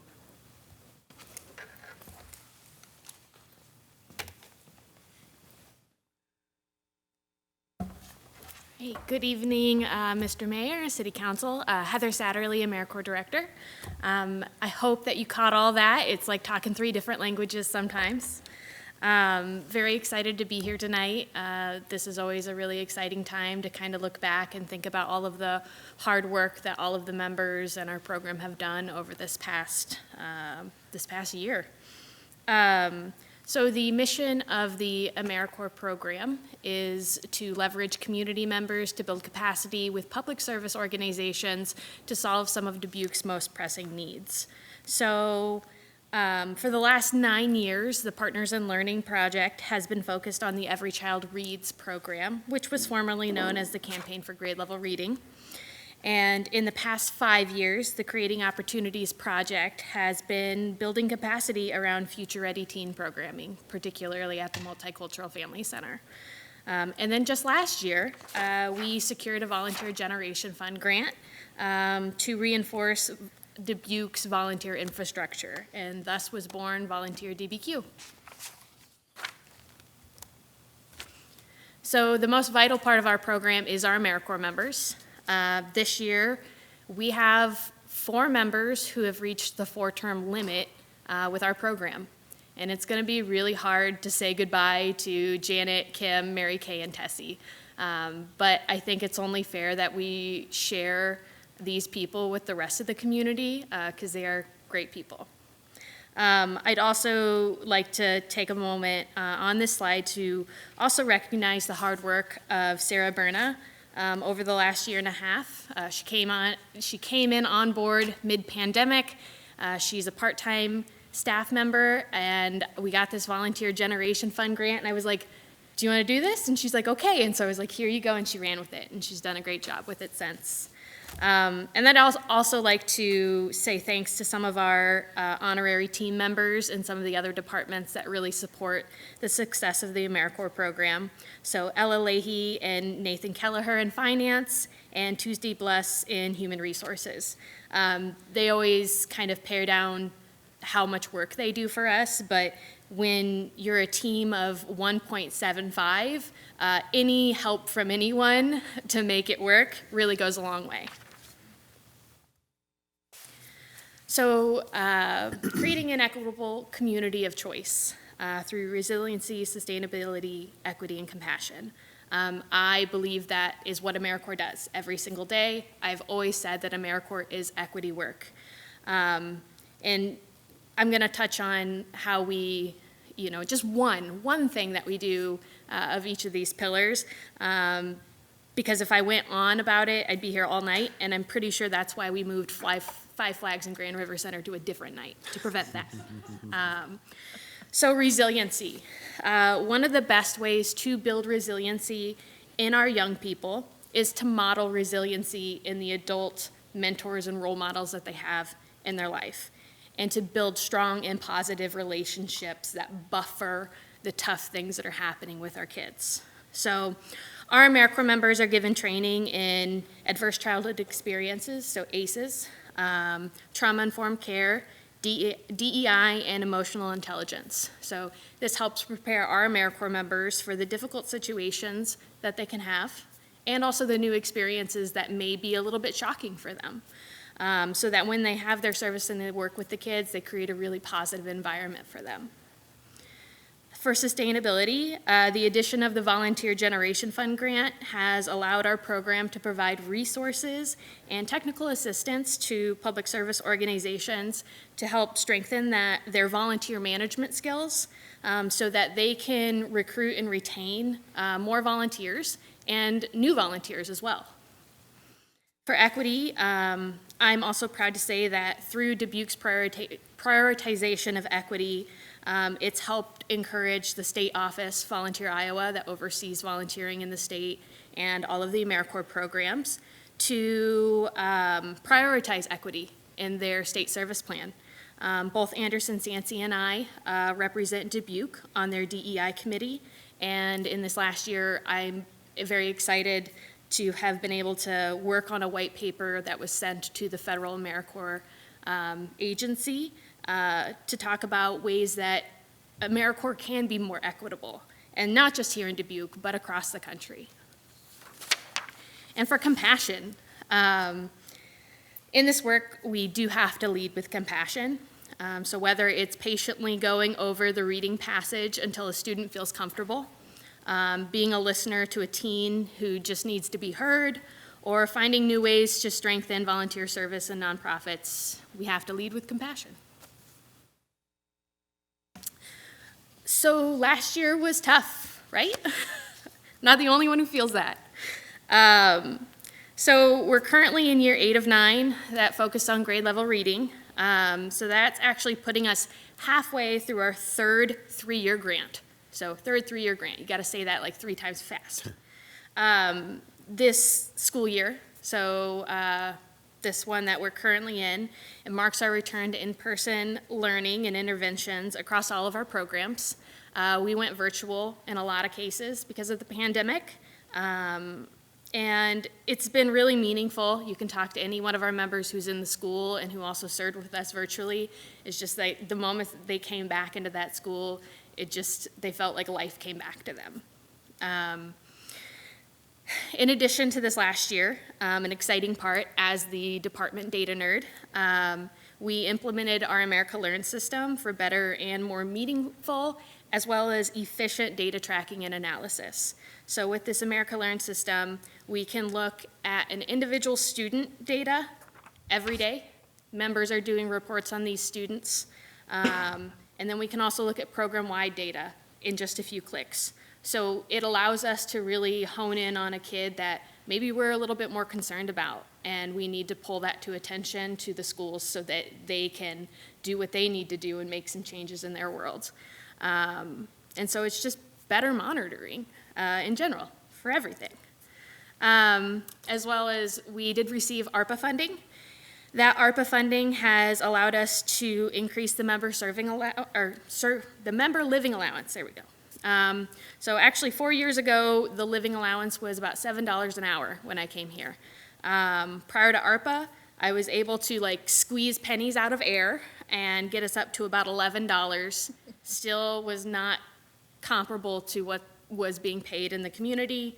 And with ARPA, we're getting closer to about $13 for current and upcoming summer members. Still not where we want to be, but people don't join AmeriCorps for the money, I'll tell you that. So in addition, we also received new teen program positions within city departments. So a new one is the Teen Academic Advocate at the Multicultural Family Center. It's currently filled by Brittany Gagas. She's been a great addition there. the teen municipal career specialist with engineering, and then the teen creative engagement specialist with arts and culture. There we go. And then another highlight is the launch of volunteerdbq.com. So this was a partnership through Volunteer Generation Fund, which allowed us to kind of revitalize and put some reinvigoration into the Get Connected volunteer portal, update it, make it more accessible through Volunteer DBQ, and just, you know, make it bright and bring it back up, especially as we're kind of re-entering into the community. A special thanks to the Public Information Office with Kristen, Kelly, and Trevor. They're the ones who make this beautiful. They know how to catch the eye. And then also Chris Coleman and IS for helping get the rebrand off the floor and into the internet. So our future initiatives. So COVID has significantly disrupted the learning of our students over this past 2 years. So we're coming up on needing to write the next 3-year grant for AmeriCorps. We're beginning the conversations with the Dubuque Community School District and other partners to identify the best way for us to utilize our AmeriCorps members to really aid in the long-term recovery that is going to need to happen with a lot of our students. We're also working on the career municipal pipeline with engineering and equity and human rights office to bring more future-ready program to teens. So this working group is really kind of helping shape what we envision the Youth AmeriCorps program could look like, especially tying in municipal careers and public service for a public service program.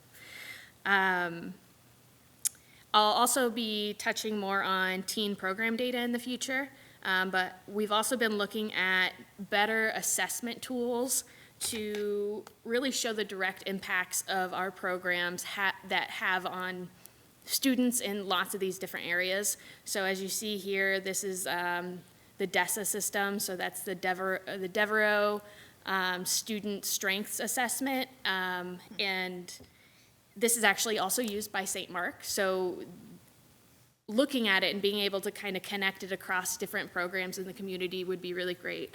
And so that hits on self-awareness, optimistic thinking, decision-making, personal responsibility, relationship skills, social awareness, goal-oriented behavior, and self-management. Those are all things that we're trying to work on with our kids every day. You can talk with the MFC, self-management's a big one. So we're really hoping to bring that in and hone in on what we can do for these kids to set them up for success in their futures. And with the proposed Community Impact Division, we are excited to start researching and developing and implementing diversion programs that can support community members that are disproportionately impacted by fines and fees. There's amazing work happening across the country. I just went to a conference in Phoenix regarding this, and I really think that Dubuque could join those great communities and be a leader in this. For partnerships, they're the ones helping us advance the city goals. They host these AmeriCorps members and provide them the guidance and the means and the access to the students for us to be able to do our work. I am really thankful for these partners and that collective impact that we're able to have in this community because of their work. And then as you can see on here, these are all of the members' positions that are allocated to our partners, with the school district being the most, and engineering with that one member. But you know what? We need one more member to hit 75. So maybe next year we'll get there. So, to shift gears, we're going to talk about the data side of things. And I want to show you the impact that COVID has had on the reading proficiency levels of our Dubuque School District. So this slide shows the grade level percentage of reading proficiency from winter 2018 to 2019, all the way to this past winter that we've just gone through, hopefully we'll be done with soon. So if you're looking at the kindergarten class of 2018-19, it's blocked in blue, and you'll see that the blue blocks stair step down as that student moves from kindergarten all the way to third grade. So you'll see In kindergarten, they were at 55%. They moved into first grade in winter 2019-2020, so that was right before the pandemic hit. Their proficiency rose to 59%. Then the following year, our first COVID winter of 2021, you can see their proficiency dropped almost 10% to 50%. And this past winter, the students have improved to 57%. The greatest impacts were really had on our youngest learners. So the kindergarten class of 2019-2020 is blocked in pink. As you can see, they were at 62% right before the pandemic. That's really great for kindergarten. And in first grade, during their first COVID winter, these students dropped to 41%, losing 21% in their proficiency. And this last winter, that group has improved to 50%.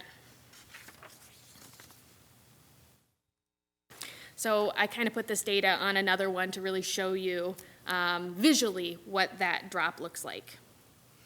In all cases, each grade was improving in their overall proficiency level until COVID hit. So you can see that upward trend and then that drop. Since COVID, barely any of the grade levels have actually returned to pre-pandemic levels. They're getting close, but they're not quite there yet. And as I mentioned on the first slide, the youngest learners were hit the hardest. So not only did these students lose the momentum they had pre-pandemic, they're also not where they would be if the pandemic had not hit at all. We have a lot of ground to cover to support these students. So I mentioned that last year was a tough year, right? It was a really tough year, and COVID impacted our tutoring program in a lot of ways. First, there was a recruitment. Most of our AmeriCorps members during the school year are retirees, retired teachers, retired nurses, people who want to be of service and of use in the community. And so they join AmeriCorps, and they go into the schools, and they help kids read.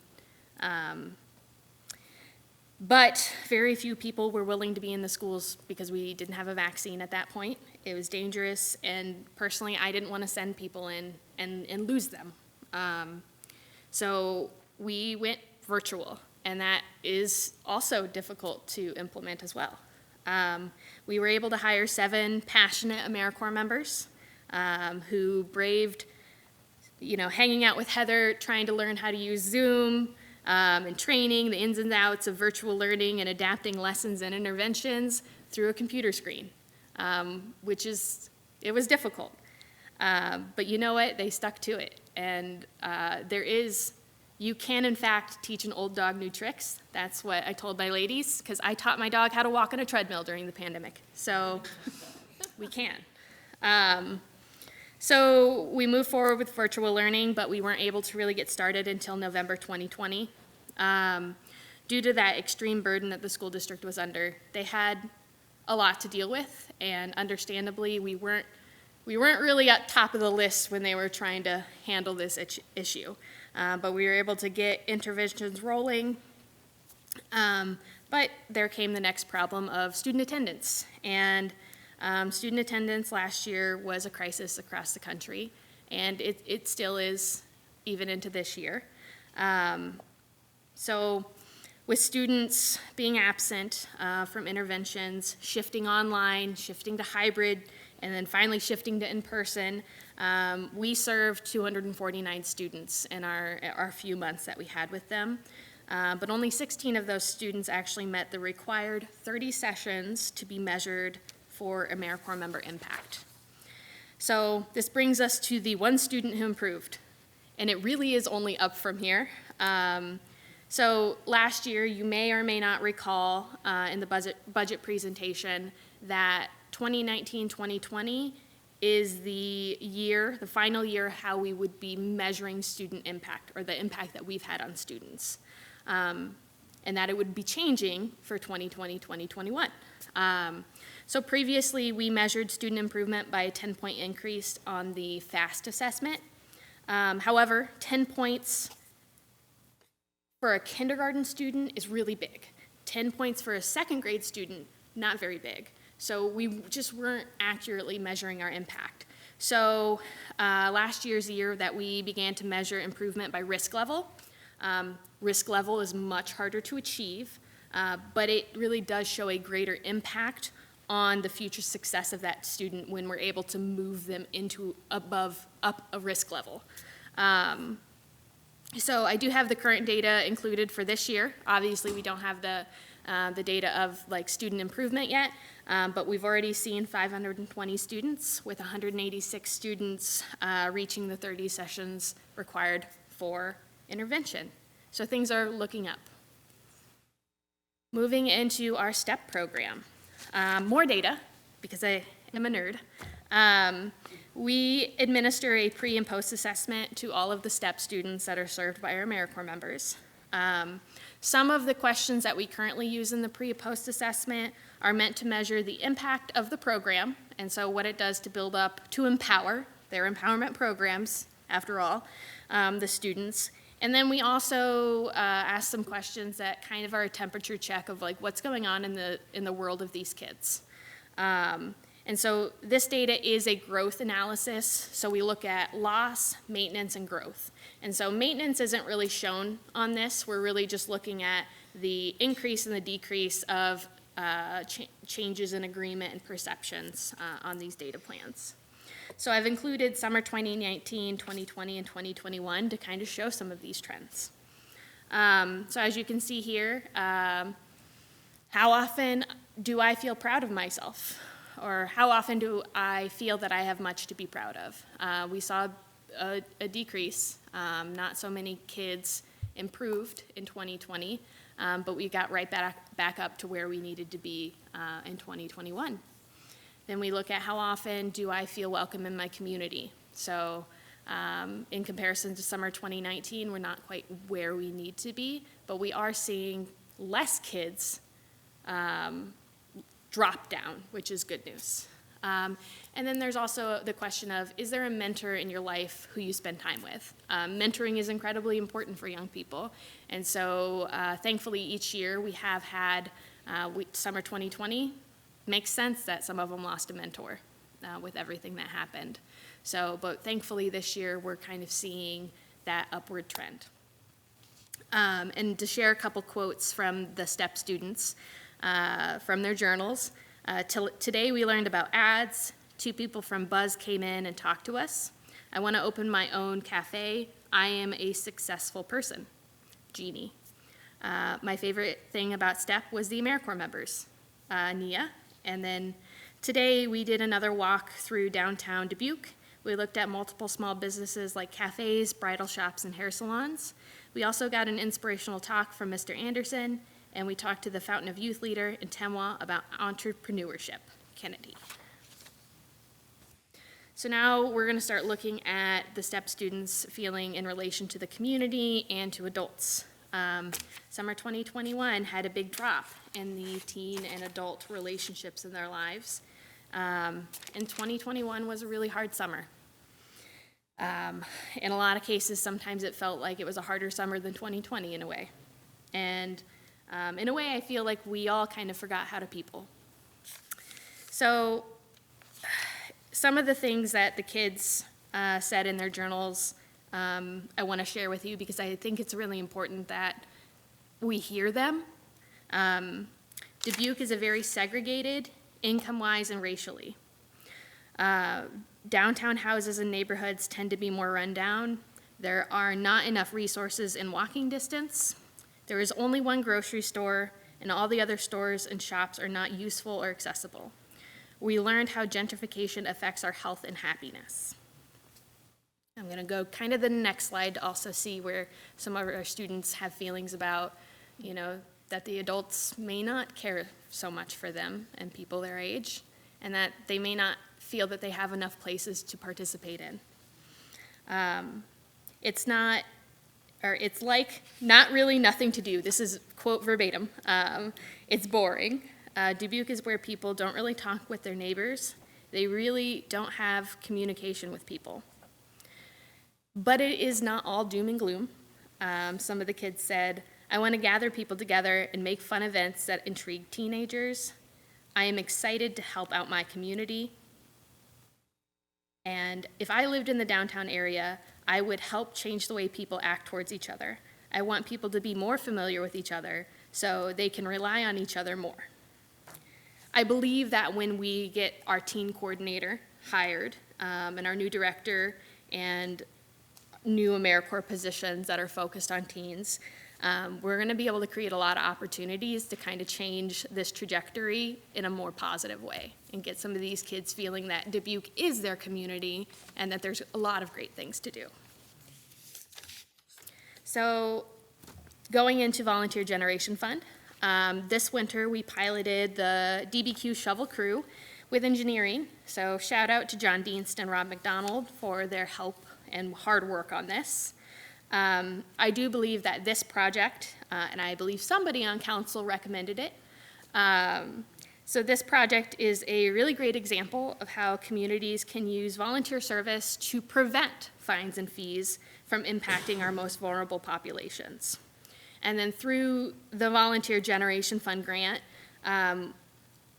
our staff, so right now that's Sarah, and in the future that would be the community service and outreach position, we can help public service organizations improve their volunteer management skills and help implement a volunteer program and provide some of that ongoing technical assistance as needed. So a really great example of this is this project where we helped engineer build out the structure of the pilot program, assisted them with processes and procedures and things to get moving. And then next year, this little baby shovel crew will be theirs. It'll be a teenager by then. And then we'll move on to another project with a program to help them get that set up. But that doesn't mean we're just going to abandon engineering with this new teenage shovel crew. We are going to help support them through that project as well, whenever they need some guidance. So that project did support 23 homeowners in need. We had 15 individual volunteers and a group of volunteers from the Elm Street Correctional Living Facility as well. And we officially launched as Volunteer DBQ in December 2021. And since then, we have 210 new users, 18 new organizations, and again, another shout out to the Urban Bicycle Food Mission. They use the system and they have had the most volunteer responses through the portal since then as well. We have had also 25 new opportunities for volunteers, as well as 41 Days of Caring opportunities available. And as a reminder, Days of Caring is April 29th, and anyone who wants to can register at volunteerdbq.com. And then we move into our recommended improvement packages. These recommended improvement level packages were referenced by Marie in her part of the presentation. And so the first one is the AmeriCorps Director Benefits, moved from grant funds to city funds, and AmeriCorps Coordinator, the addition of benefits. So that would be a reoccurring $46,203. And then the second one is the Community Impact Division Administrative Assistant. So that's 1 FTE, reoccurring at $60,753. And with that, I'd like to thank you all. I'd really like to also encourage you to thank your AmeriCorps members, as next week is AmeriCorps Week, and that we're recruiting for summer 2022. So please send people my way. So, and with that, I'll take any of your questions. All right, Or Marie will. Well, thank you very much, Heather. We'll open for public comment first, please. At this time, anyone participating in the meeting in person who would like to discuss this public hearing may approach the podium when the mayor asks if there is any in-person input for this public hearing. For all remote attendees, please enter your name and address in the chat function and state your question, or state your name and address over the phone when the mayor asks if there is any virtual input for this public hearing. Please begin your input by stating your name and address. All right. Thank you, Adrian. Do we have any public input here in chambers? Anyone virtually? No emails received. All right. Hello. Yes. Can you hear me virtually? We Yes. sure can. Hi, this is Caitlin. This is Caitlin Schmidt with St. Mark's Youth Enrichment, 1201 Locust Street. I just wanted to chime in support of the AmeriCorps programs and all of the support that they have shared with us over the years, primarily in this summer programs that we have. We couldn't do the work at the capacity that we do without these members. And all of the things that, Heather shared, I want to echo as far as making Dubuque a community of choice and building up our children and our younger generations to have those skills of resiliency. That all happens with the staff and the members that are shared and the skills that they bring to our program. So I just wanted to have a moment to share in support of the incredible impact that is made through these programs. Thank you very much, Caitlin. We really appreciate hearing from you. Anyone else out there? All right. I'll bring it back to the table for discussion, please. Mr. Mayor. Yes, Mr. Jones. Yeah, I just want to say that AmeriCorps is probably one of the highest return on investment that we get of all the things that we do, of all the things that we put money into. And we were kind of late getting to the party, frankly. I'm glad that we're vigorously engaged with AmeriCorps now. I'm disappointed we weren't 25 years ago. But good job to everybody. And of course, I support the budget as recommended. Thank you, Mr. Jones. Mr. Mayor? Yes, Ms. Farber. Thank you. So Heather, thank you for that lovely presentation. And when you were talking about the student team empowerment program that really touches the heart, it really goes into perception as reality and some of the hardships that these students are facing, whether it's in the home environment, which is what I was picking up about the adults and the community, in addition to hopefully evolving into a really wonderful mentorship program for these young adults, so that they are empowered as they try to develop their ladder towards success in their career paths and their personal and career professional goals. I look forward to your presentation next year, because with your teen coordinators, you had said, and some of the other new staff members, hopefully this gets an opportunity to really provide some guidance and stepping stones for this group. So thank you so much. That is just a really touching story. And again, I look forward to next year's story. Thank you. Thank you. Thank you. Ms. Roussel, I saw your hand over there. Thank you. This question is probably for Marie. So it's related to the Community Impact Division, rolling these other people into AmeriCorps. And I was wondering if you gave any thought to housing these under the Office of Shared Prosperity and Neighborhood Support, or why this particular combination? Actually, I'm going to answer that. Thanks, Thank Marie. you.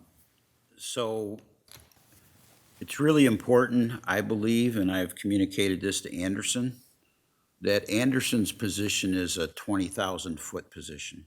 He needs to be meeting with bankers who control tremendous amounts of resources to help people. You see our very low home ownership rate for minorities in our community. He needs to be meeting with organizations that can provide services like Fountain of Youth and talk to them about how we can support them doing more or better. He needs to work with the colleges on creating opportunities like NICC for job training. And I've cautioned him, his job is not a direct service delivery job. We need to hire direct service delivery people for direct service delivery jobs. We have to have system change, or our progress will be at it's already going to be challenging, but it would be at a snail's pace if we don't bring about system change where all kinds of different components of the community are working together to reduce or prevent poverty. And so I think he understands and appreciates why I wouldn't put these positions in his department, because then what's going to happen is his time is going to be tied up with supervising or somebody come into his office and say, I need a job. Well, that'd be great to help one person at a time, but I need him to help 1,000 people. So that's my answer. That clarifies it quite a bit. Thank you very much. Mr. Mayor, thank you very much. First of all, I really like what you said about modeling is always the best teaching method. So they watch you, they listen to what you say, but they watch you. Do you walk the talk? And I was very impressed that this department really values what you do, because evidently a lot of time and expertise went into this budget planning. I mean, as you know, there's a lot of time and consideration, so thank you. One thing I would like to urge is that I think it's really important to have a plain spoken and descriptive what you do for your division. And if I was a community member, I wouldn't know what Community Impact Division is. And I was just curious, why don't they just call it the AmeriCorps Division, or some type of thing that people know what it is? I really think that it's a transparency issue for citizens to, that we're really clear that what you are named is what actually gives them a clue what you do. And you do have a great impact on the community. It just seems that, have you thought about AmeriCorps Division? You want to start? I'll start. Corey Burback, Assistant City Manager. As we were talking about the different activities that would happen under here, really AmeriCorps is one of them. So I think you had kind of a flow chart of or a organizational chart of the proposed division in Marie's part of the presentation. AmeriCorps will be one part of it, and those AmeriCorps members will provide direct service with the partnerships that Heather talked about. That diversion and, thank you, Marie. So diversion and fines and fee reform will be two other activities in that division that, as the entire Leisure Services Department does very well, they'll work together, but they are very distinct operations. There will not be AmeriCorps members serving in the fines and fees reform and diversion activities. And it really, so far, is a working title. So when we first started talking about it, we kind of talked about that. We also started with community partnership and diversion. That seemed like a mouthful. So then, in talking with Heather a little bit, we came up with community impact. That's what stuck for the moment. But we will have to actually come up with, and a point well taken, it's kind of this is so unique. It's not like there's another one of these somewhere where I can go, what do you guys call it? But I think it was similar to probably when we did the Office of Shared Prosperity and Neighborhood Support. It's like, what's the right thing so that people kind of know what you're doing? But like many times, sometimes it's not necessarily the name of what the overarching. It really is, and we find that with a lot of the things we do. They get to know the individuals working in those areas, and that's what really becomes they don't care what the name of the division is. It's like, I'm working with this person, they're doing this work, they're moving this forward. And particularly, I think, as they start to establish a work plan, some of that actually may come out in the wash. It may be like, once you really sit down and kind of look at what's the work plan as a whole and what's the work plan of each individual area, it may actually wash out in that part of the conversation as well. But we had to call it something to tell you what we were up to. I appreciate the struggle. The English language has only 50,000 words, and what we're doing here. So I appreciate it, because what you call yourself often has an impact on community sport as well, because everybody loves the AmeriCorps that I talk to. Everybody has a high opinion of what you do in the AmeriCorps. So I thank you for the struggles. It just reminds me of a council member, Dirk Voldberg, who would come up and he would just say, "What's this miscellaneous thing here?" And I don't want to say this is the miscellaneous division, because there's so many good things in here, but they're really disparate, aren't they? Yeah. To try to find a commonality. Well, good luck, and thank you for your good work. Thank you, Mr. Mayor. Thank you. I'd like to, Mr. Mayor. Mr. Jones, if you don't mind, I'd like to stick with this point for just a real quick second, and I'll let you jump in. I get where you're coming from, Mr. Resnick, in that it needs to speak, and the division needs to be descriptive enough that the public understands it. But I'll tell you what the public understands the most is results.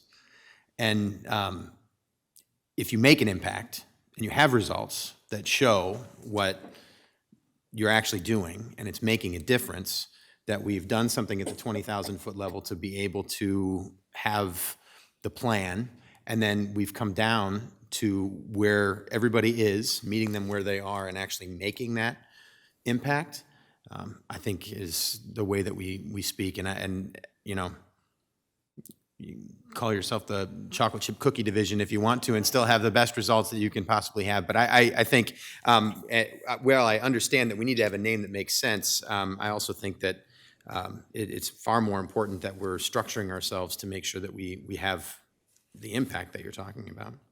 Mr. Jones. Yeah, I don't want to get too far in the weeds here on words either. But I have a real dislike for the word division. Just because of what it means. It means separate. It means not connected. And I would much rather, I like the structure that the city has of departments and divisions and activities, but I wish there were departments, teams and activities, or departments and something else and activities, other than that divisive word division. Thank you, Mr. Jones. Yes, Mr. Spring. Thank you, Mr. Mayor. Heather, thank you for all that you're doing. It is another thankless department, and I think what the quote that one of your teens mentioned about the disparity that we're seeing in our neighborhood.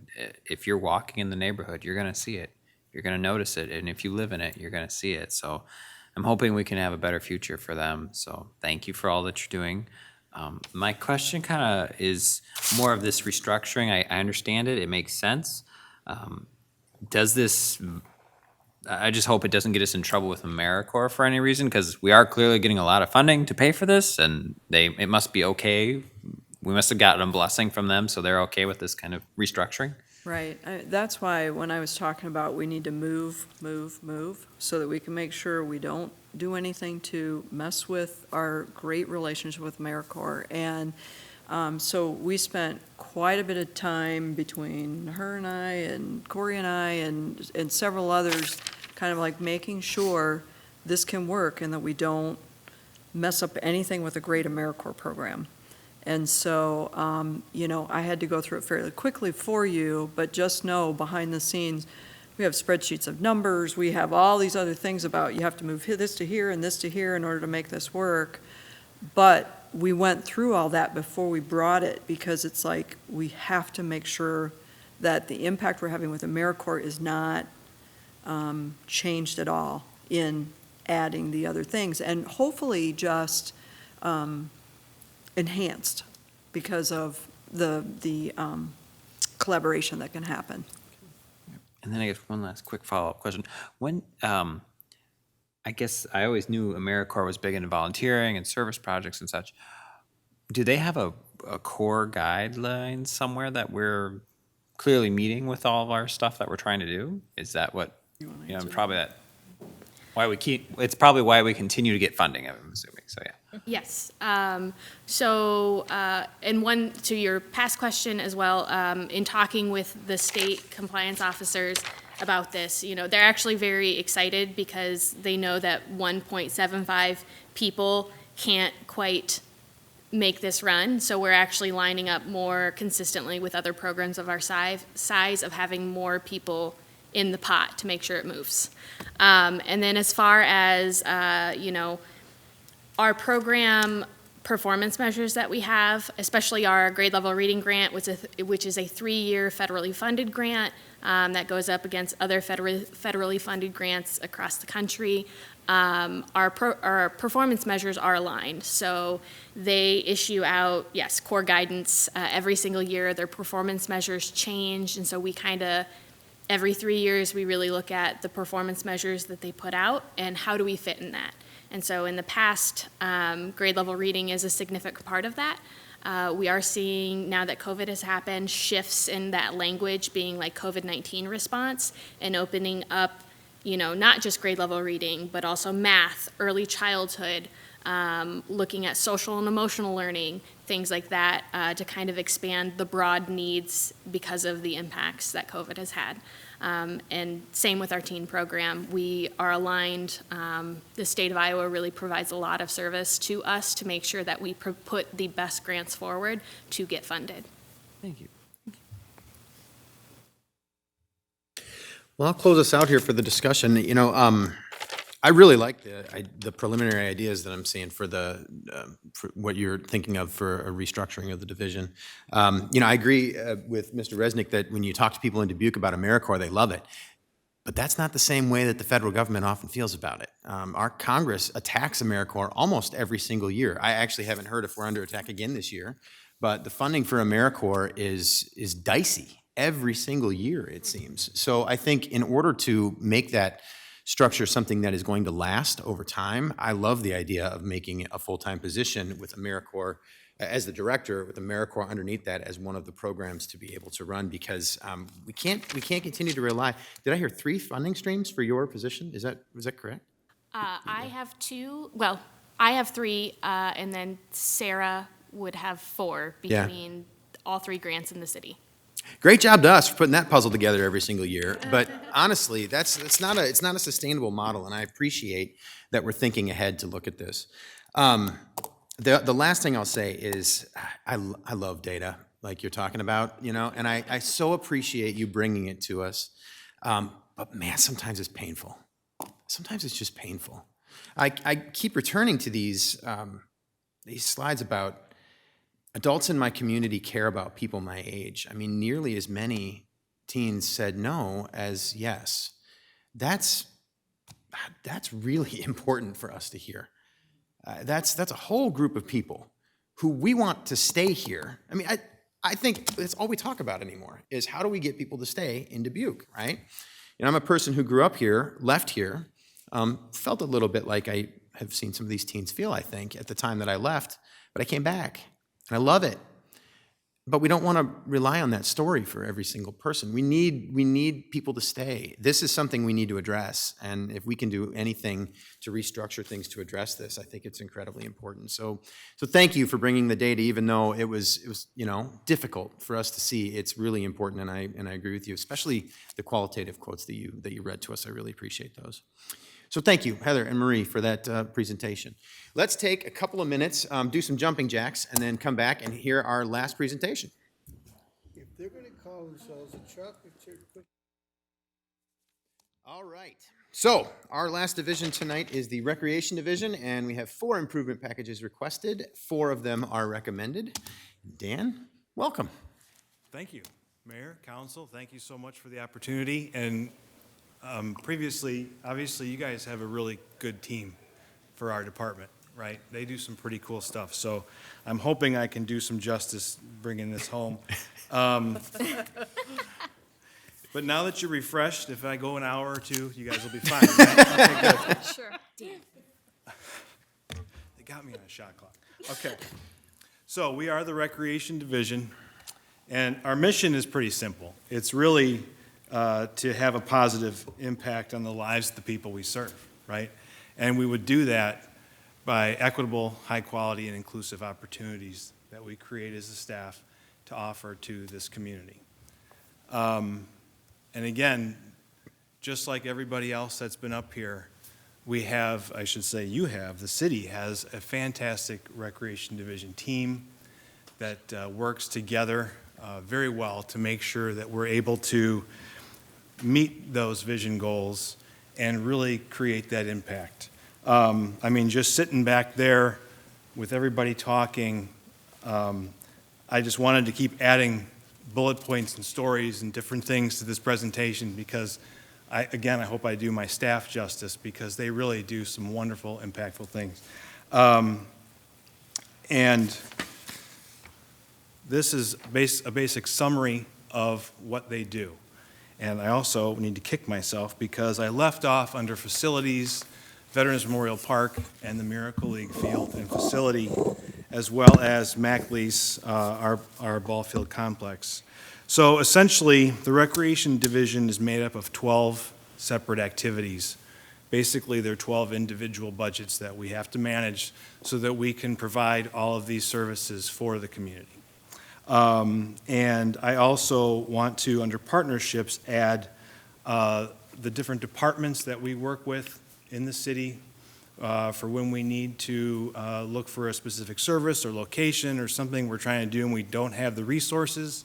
We're able to reach out to many of the departments to help us, and it's a wonderful just partnership that we have with them, especially recently the Randy Gale and his PIO office. We had our assistant, communications assistant, I should say, leave us right before the fall brochure, or I'm sorry, the winter brochure was coming out, and they stepped up and they did a fantastic job helping us get that out.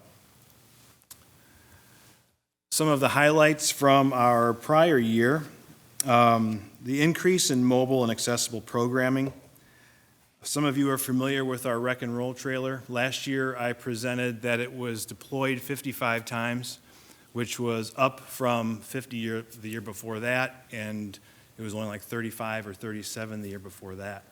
This past year, because of the way that staff has kind of changed our programming, made it more accessible for the community and made it more in your space, right? It wasn't as much of, here's a program that you can register for, come to us. We were going to them. The trailer went out 77 times this past year, which is amazing. I don't even know there's 77 dates in the time that's available. So that was pretty incredible. Also, the build out of our new operating system is almost complete, that we are super excited about, right? Had to do it just one time. But we are, because it is going to be a one-stop shop for all of our online services. So we're taking different operating systems that we use in the golf course or at the marina or at the campground or at the pools or at our front desk staff, and we're putting those all into one system that is also going to be more user-friendly and more accessible to our community. And the system will allow us to generate some easier to navigate forms and different things that in the past we had to use paper for because we didn't have the capabilities, so people had to actually physically come in to fill out those forms like our scholarships. And this way they'll be able to do them online, do them at home, however they want to do it, and it'll be very easy for them. Also, again, the Miracle League. What a wonderful public-private partnership, right? The grand opening event, for those of you there, Councilman Sprang, thank you so much for coming and speaking. It was a blast. It was a super successful event. The smiles on the participants' faces, even the volunteers, you know, we had both the Hempstead and the senior baseball teams there helping. It was amazing. It was such a cool thing to see. But along with that, after the completion of the project, the Miracle League board was very clear they weren't going to stop. And they have continued to fundraise. And to date, since the project has completed, they've already spent over an additional $100,000 in improvements in the park. They've added shelters, they've added benches. Inside the facility, they've put in a real cool flooring that's very durable, but it's also very soft. They're furnishing the rooms. They installed an air conditioning unit in the quiet room. They've added cameras to the facility, and we haven't paid any of it. I should take that back. We've paid the bills, but then they've reimbursed us every dime. And they're continuing to do that, and they continue to ask, what else do you need? So it is such a cool thing for us in this community to have. We should be proud of it. Also, we've increased our online connection. This first bullet here, this 54,000 plus page visits, this just got added a couple days ago after Randy's PIO office presentation. It turns out that the web traffic this past year, over 25% of it, of all of the city web traffic, came to Leisure Services and specifically the Recreation Division. This doesn't even include the park side of things because I didn't get that data from them. But I'm sure if you add up all the times people went to the website to check out the trees, just to look at our parks, the different things that are on those sites, it's a bigger percentage than I'm showing there. So that's pretty cool. Also, because of COVID, I shouldn't say because of COVID, we've been trying to increase our social media presence, but we did a lot more posts and different things when we weren't having programs. And an example of that is last year when our summer brochure came out finally, 13,000 people viewed it within 48 hours. Just a couple weeks ago, we put a post out for staffing for the pools. Over 4,000 people viewed it within a day. So we're getting a really good reach, right? And we're excited about that, so we have to continue that momentum. If any of my staff are listening, that's been a common word we've been using recently in some of our visioning meetings. So we need to keep that going and continue to increase that. The golf course, over COVID, actually saw a pretty interesting spike in rounds.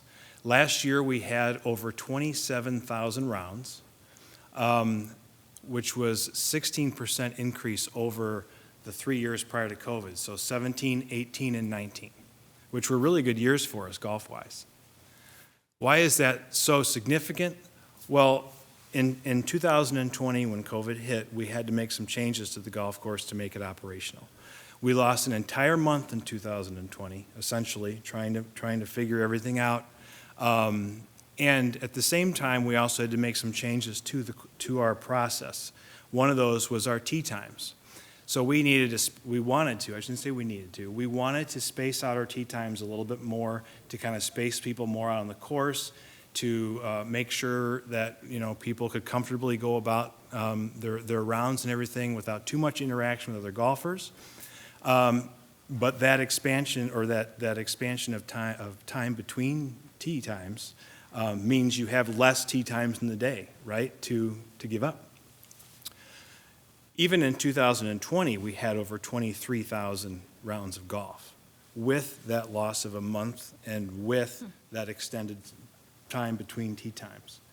And that's because that golf was a sport that people could do during COVID outside, right? And it's relatively exclusive as far as not too much one-on-one contact with other individuals. You can go out and you can get your round and everything. So that was pretty amazing. Well, last year, I should also say it didn't include events. We had no large events that also add to your rounds, right?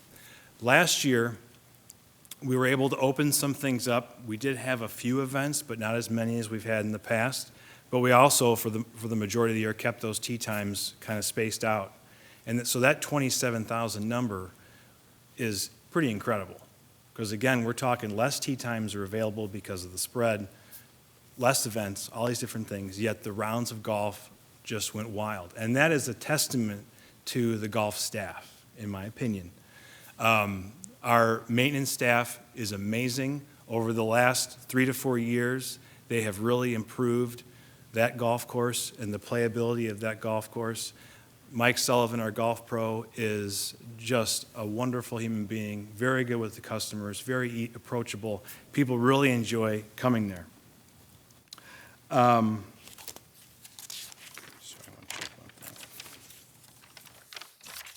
I'll talk a little bit more about that in the future here. So creating an equitable community of choice, right? As a service provider, a boots on the ground service provider for this community, you know, our front line staff are in the community all year round, especially in the summer. Creating an equitable community of choice is obviously very important to our department, our division, and it's what we work on almost on a daily basis. It's top of mind for our staff, it's top of mind for our leaders. And it's also part of the reason for that is because we are, and I've said this before, we are a department of choice, right? People need to want to come to participate in what we have to offer. People want to go to our parks, right? They want to sign up for our programs. They want to come to our pools, those kind of things. So it's unbelievably important that we try to do the best that we can to service our community equitably and, you know, with these pillars. And that's in program development, that's in policy and procedure development, that's in the way we train our staff and train ourselves, and that's in the way we manage our resources. So very important. The next couple slides are some of the things that we've done to advance that equitable service. So as Marie has mentioned before with the MFC, we relocated our front desk staff to be more accessible. We're continuing to fill the need with our meal program. Last summer, we served 4,800 meals to our summer playground program with the help of the Boys and Girls Club. It's another wonderful partnership. We're increasing accessibility, not just physical accessibility like the ADA and things in our programming like with the Miracle League, but also with the website and the way we're getting information out, with our programs being more mobile, how we offer those, and with our services. We're also working to make sure that our frontline staff are better equipped for those one-on-one engagements with our community. Back in 2015, our department had our first all-seasonal equity training. I think we were one of the first ones in the city to do that with that level of staff. And we've been doing those since 2015. The way that we've done it has changed a little bit, but we still are making those equitable practices top of mind, especially for our leadership, but then as we cycle through our seasonal staff, they need to understand that as well because they are that one-on-one connection, right? And over time, we're learning different things. So like this coming year, there's going to be conflict resolution training. There's going to be implicit bias training. We're going to be doing everything that we can as we go through this, and if we learn more, we're going to train on more, right? And so that's just something that we need to do to make sure that we're servicing our community the best that we can. We also want to remove or reduce the barriers, right? We know there's a lot of barriers, especially financial barriers, when it comes to recreation. So by doing this, we are offering scholarships. We have 200 scholarships currently. That's a combination of CDBG funding as well as operating dollars, so that we can provide funding for 200 families. We offer over 30 free programs throughout the year to income qualifying families. We also have 50% discounts on things like pool passes and other select programs, again, for those families that income qualify. We've revised our refund policy to make it easier or more welcoming for an individual to want to register for a program or a service, because they know that if something happens and they need to ask for those funds back, we'll give it to them. You know, we've been reached before by a single parent or a family member who had signed somebody up for a $25 class. They've called us the day before, even the day of, and been like, you know what, I need to take my child or whoever out of this class. It's just not going to work out. We don't ask them why. We don't ask them what it's for. We say, sure. And what that also does is that comfort level and that connection that we're building with the community that way, they're going to be more apt to sign up for more stuff, right? And we also, with the savings that we've had over the last couple of years, we've been able to attract staff, especially lifeguards for this year. We're using some of that savings to be able to offset the costs for their certifications. And I'll talk about that a little bit back. There's an improvement level as well, so we can keep this going in the future. Future initiatives. First of all, it's a long-term infrastructure plan. And a lot of this has to do with the pools. Our pools are 30 years old, and we are having some constant maintenance issues.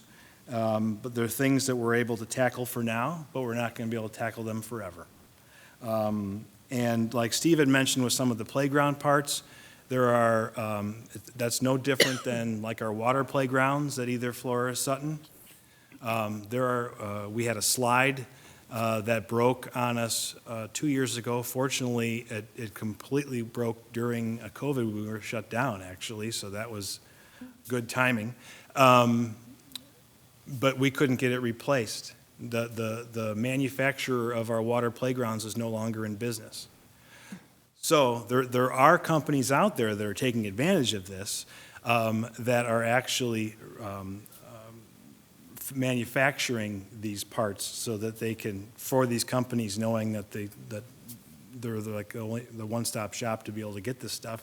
But economically, that's not a feasible way to just continue to move on. So we have to have a plan on how we're going to replace those type of things, how we're going to keep these pools operational. And so we have them for another 30 years. Recruitment and workforce development. For us, and I mean, it's everybody, right? We've talked about before. Staffing right now has been the largest aftermath for us or effects of COVID. And it's not only our department and our division is feeling, the community is feeling it as well. You know, last year, because of the number of staff that we were able to recruit for our pools, we had to adjust those schedules. So the community is impacted by that too, right? So we need to come up with a better plan on how we're going to recruit these individuals, how are we going to develop them, train them, and retain them. You know, we want to keep these people through the process until, you know, they move on to do bigger and better things, right? We want to expand our active adult programming. We also want to expand our ancillary revenue generation. And what I mean by that is look at ways that we can generate additional revenues that aren't going to affect our fee-based programs, right? In Dubuque, because of the resources that the city council, that you give us, we are allowed to keep our fees extremely low. We also are allowed to offer free and reduced programs, right? So we'd like to be able to stay at that level, or maybe a little bit above if we need to raise things, but, you know, still extremely affordable for everybody. But there are ways that we can do it. We can look at advertising dollars. We do have some funding in the budget to work on a marketing plan for that.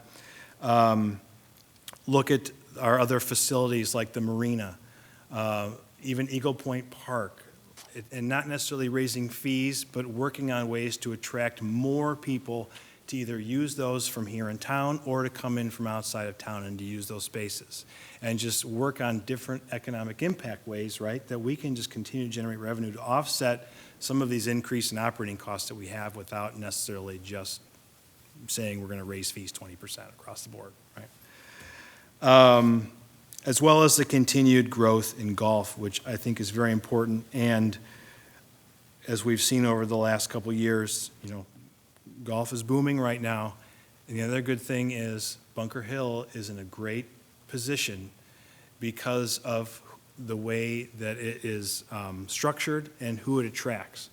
Because it is a shorter golf course, it's a little bit easier to play, as well as it takes a little bit less time to get through an 18-hole round.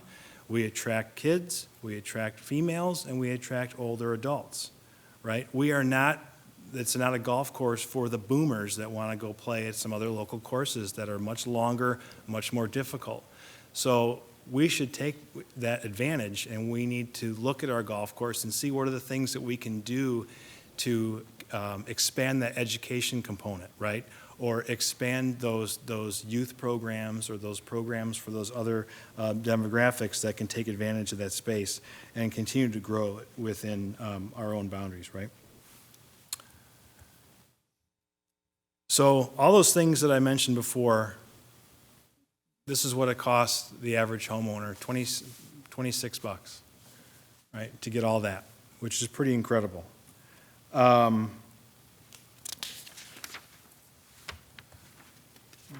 $26, there's a few slides here we talk about investment.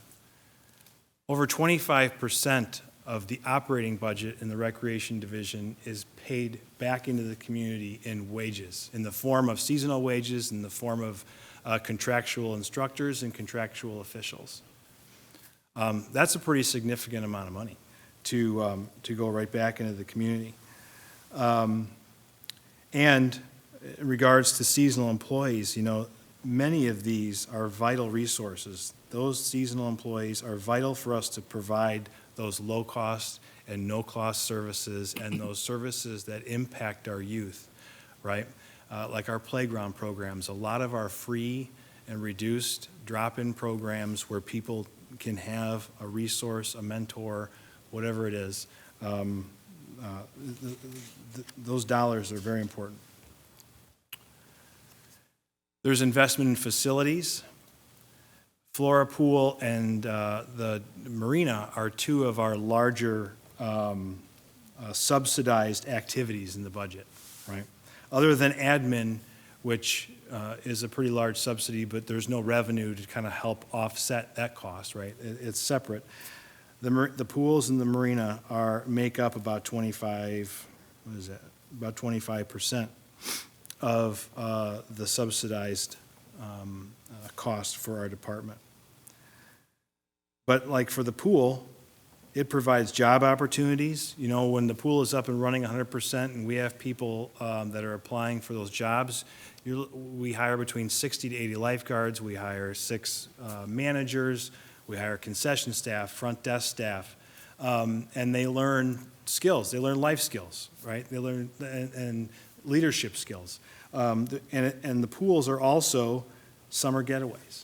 Right? They're an escape for people in the hot summer to be. So it's a very important amenity, and it only costs for under $5 per average homeowner. That's what it costs for us to operate it currently. The marina is a little bit different. Right? The marina is more about an investment in economic impact. It is a gateway. It is the only gateway in the city from the water, where somebody can come in on a boat, they can park, and they can walk to downtown. There aren't any other marinas where that can happen. Well, I shouldn't say that. It's just a much longer walk. Let's put it that way. It's an easy access to our downtown. And this past year, we had 517 overnight reservations, and according to a calculation that I was given from Travel Dubuque, that's estimated to about $109,000 in money that is spent in our community. That's spent at restaurants, that's spent at the casino, that's spent going to the Five Flags Center for an event, you know. So it's more than just a subsidized part of our budget. It is a very important amenity for this community.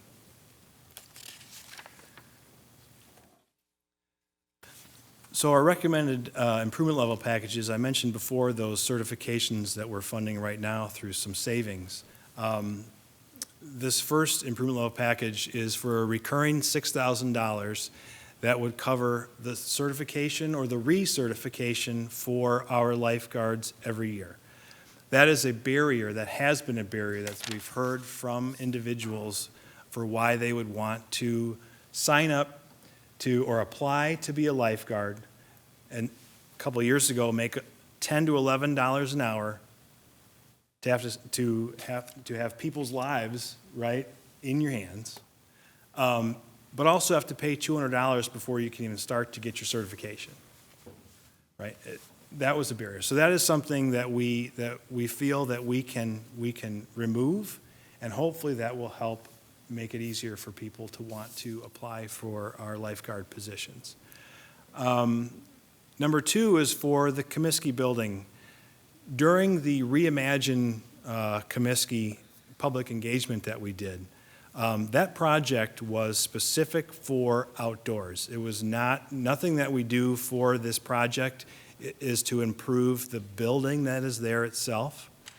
However, during every one of our public engagement meetings, no matter if they were larger, just kind of open ones, or if they were with neighborhood organizations or with partners, somebody mentioned we'd like the building to be more usable and more accessible. And so what this does is, this is funding to help us kind of reimagine the inside of that facility. There are some general items that we've put into the improvement level package kind of as ideas, but the hope is to meet with our community organizations, also to work with the MFC staff and especially the new teen coordinator, because we can see this facility as a perfect conduit to be able to bring those kids, you know, they can walk in from their homes and come over to Comiskey and meet with this individual and do some programs and stuff like that. So that's what this funding is for. Number 3 is for 2 laptops. This is a non-recurring fee for $5,600, one of which is for the Miracle League of Dubuque.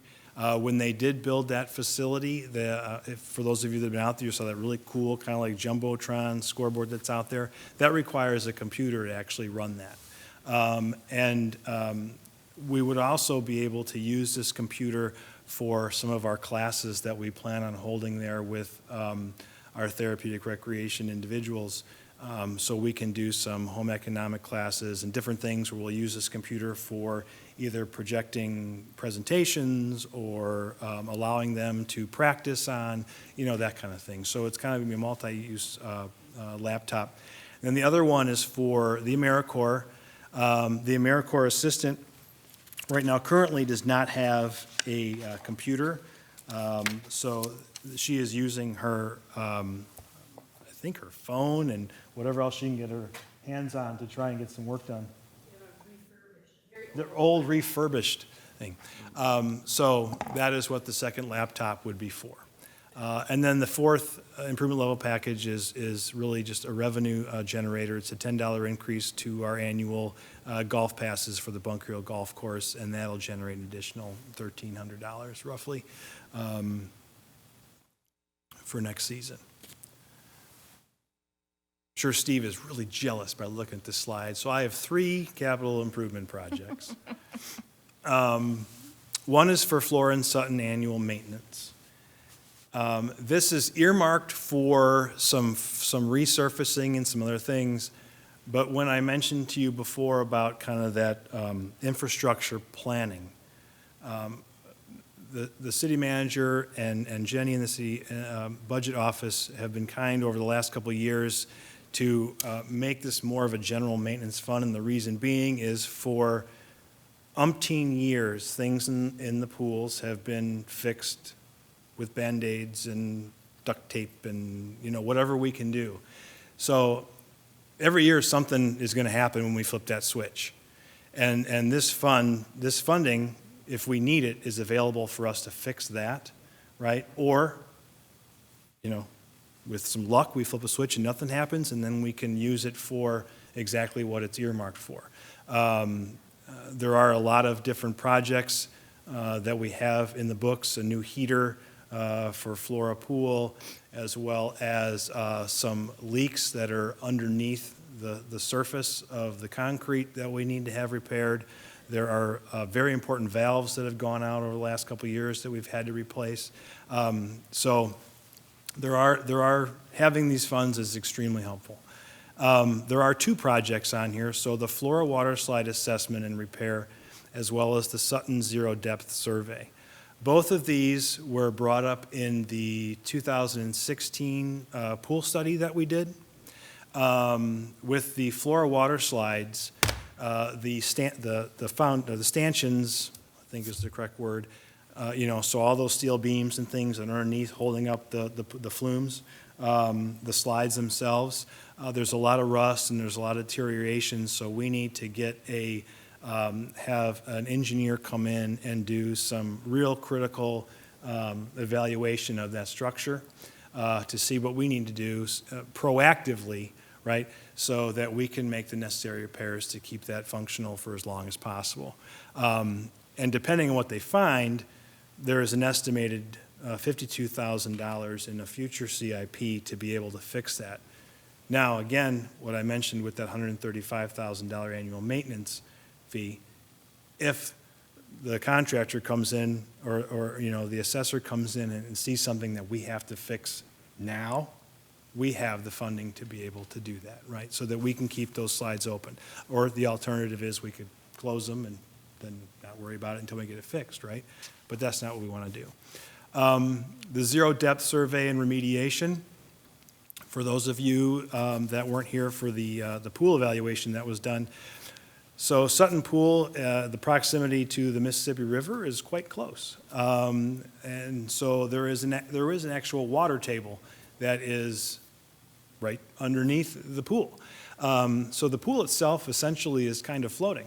So over the years, it has shifted, and there is a section of the zero depth area that has now shifted enough to where the slope is no longer ADA compliant, as well as there is some separation in some seams that is getting to the point where we can't just fill it with caulk and stuff anymore. So we're going to have to figure out a different way to repair that, and that's where this engineer will come in and do a similar thing like they're going to do with the water slides. I just wanted to bring up this performance measure slide. Since I started back in 2013, one of my goals was to increase participation. And I wanted to increase it by program offered. We changed the way that we had been measuring it to make it more, I guess, tell the story, you should say.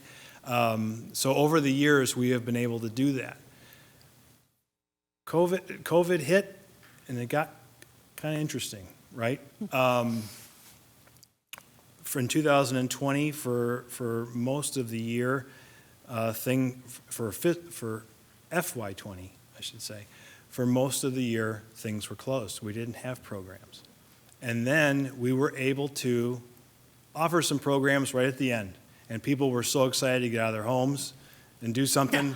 So we didn't offer a full complement. It was a very reduced slate of activities. But people were like, yes! And so they came out and they signed up. And we had this great number of 14 participants per program. So we got excited. And we said, hey, maybe this isn't so bad. So we're going to start offering, we're going to get closer to what we normally offer, right, in our numbers. And so that's where you see a little bit of a dip in 2021. But it's important that we continue to evaluate our programs, offer as many programs as we can. And I'm going to give you one example of an impact. In our, some of our youth enrichment classes, so we're talking the 18-month to 3-year classes. In 2020 and 2021, for those age groups, the majority of kids that we had come to either Allison Henderson or Comiskey or to a playground site, that was the first time that those children, because of COVID, had been in an environment with another kid, right? So what our staff is learning from that is we need to change a little bit of the way that we do things, because now we're having to help with just social interaction, right? We have to help these kids along learning these skills of just how to communicate to another little one, right? Because they hadn't been out of their homes.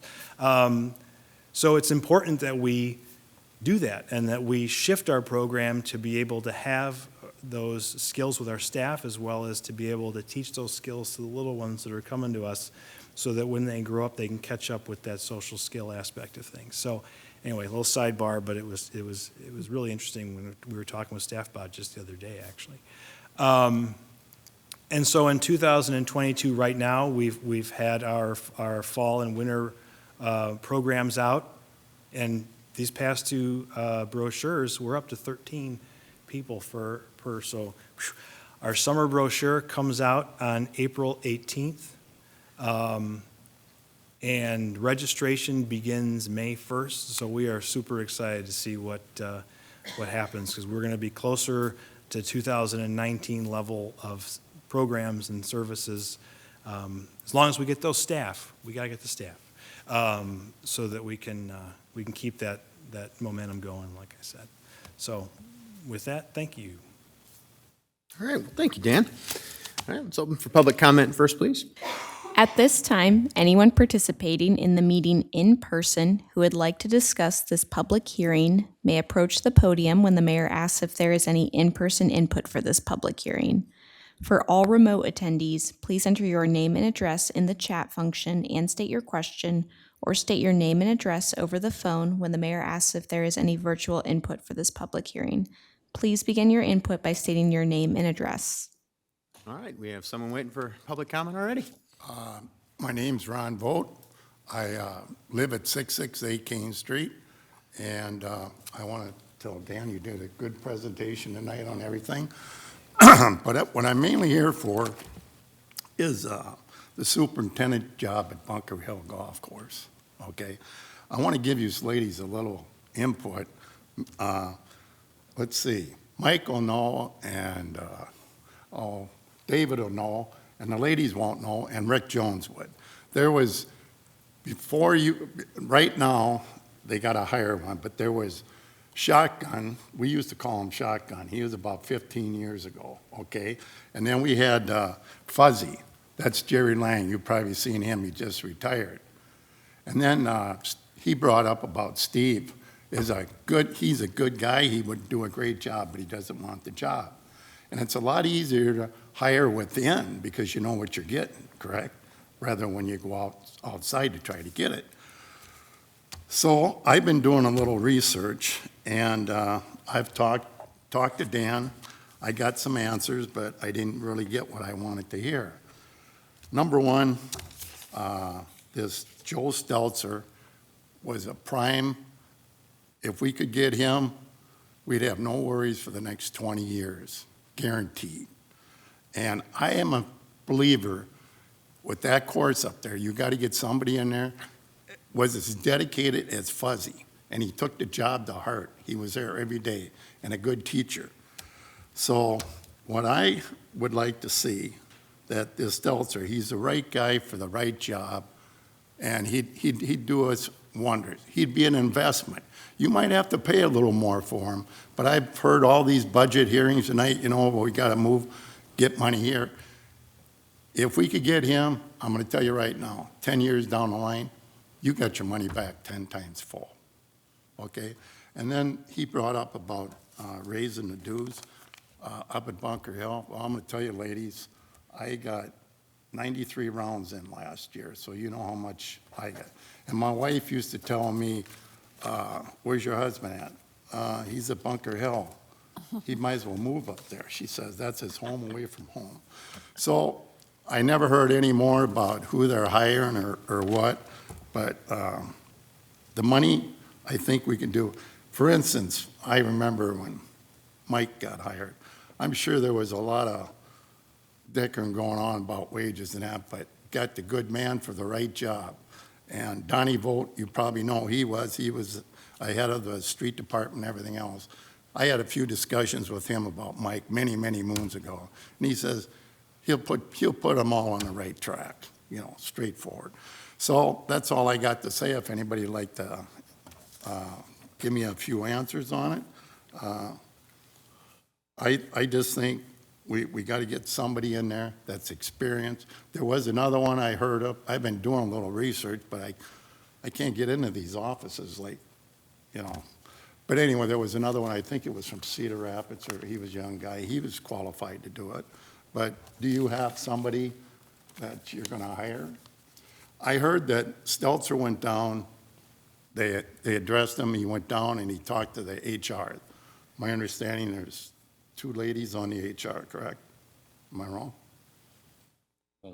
Human Resources? We have multiple employees. Oh, in Human okay. Resources. Well, anyway, they couldn't come to terms, and it was over money, but I wish that whoever you hire, I hope you take into consideration longevity.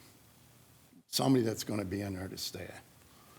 And like I said, Steve would have been a prime person for that job, but he doesn't want it because he's a good man at what he does, and that's what he wants. So that's all I got to say. And Ron, thank you very much for your comments. We appreciate you sticking around tonight to be able to share this with us. I figured it was important enough. I Yeah, had to say. and what you've said now is a matter of public record. You know, it's on the record, so you've been here and we've all heard it, so we appreciate it. We don't, in budget hearings, we're not going to make personnel decisions in this room. No. But the fact that you've brought this up, we appreciate it, and we'll definitely take it into consideration. Okay, thank you. All right, thank you. All right, any other public comment in here or virtually? There are no virtual comments. All right. And no emails received. Thank you very much, Adrian. Back to the table then. Mr. Mayor. Mr. Resnick. Yes, thank you. And thank you for your presentation, an obvious enthusiastic department person, so division chair, thank you. I noticed that you didn't think that Bunker Hill was very hard, and I beg to disagree with you. But I have to say that the Pillar of Compassion works for you, because I've never been made fun of to my face up there, so at Bunker Hill. So I'll keep struggling and at Bunker Hill. Now, are you a golfer? Do you play? I do. I don't play enough. You don't find that to be a little bit difficult? It's torture. Okay, thank you. Never Oh, mind. the actual playing of it? Oh, that's torture too. Okay. I'm talking about Well, sitting it's- in my office looking at the green is torture. Oh, I see. Thank you. Well, anyway, I struggle. I did notice budget-wise that the supplies and services have doubled in 2 years. And I was looking through some of the, it looks like it can be cyclical. I mean, 3 years ago, it was almost as high as it is now as far as supplies and services. So one category was a mystery to me. It says pay to other agency. Again, 3 years ago, we paid $452,000 to an agency, and this year, again, it's big at $311,800. Could you tell me what pay to other agency means? Pay to other agency is actually a line item that Marie uses for some grant funding matches. So in 20, yeah, you can explain it. Okay. Listen, get this. Yeah, okay, so it actually is a line item that goes to a lot of different things. And so because it's paid to other agency, it's the place we put where we pay for other things.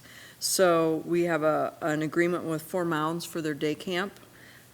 We also have some money so that if we want to do some ice rentals at the Mystique Ice Center, we do, that's where we have one small match for the grade level reading AmeriCorps. We also put the match in there because we call, even though AmeriCorps is underneath our budget, we have to put our match money in a place so we can transfer it over. And so the playground program match is in there. Money that goes to Hills and Dale Senior Center is in there. We also have recreation classes they offer, which that's probably where he was going to go with a lot of things.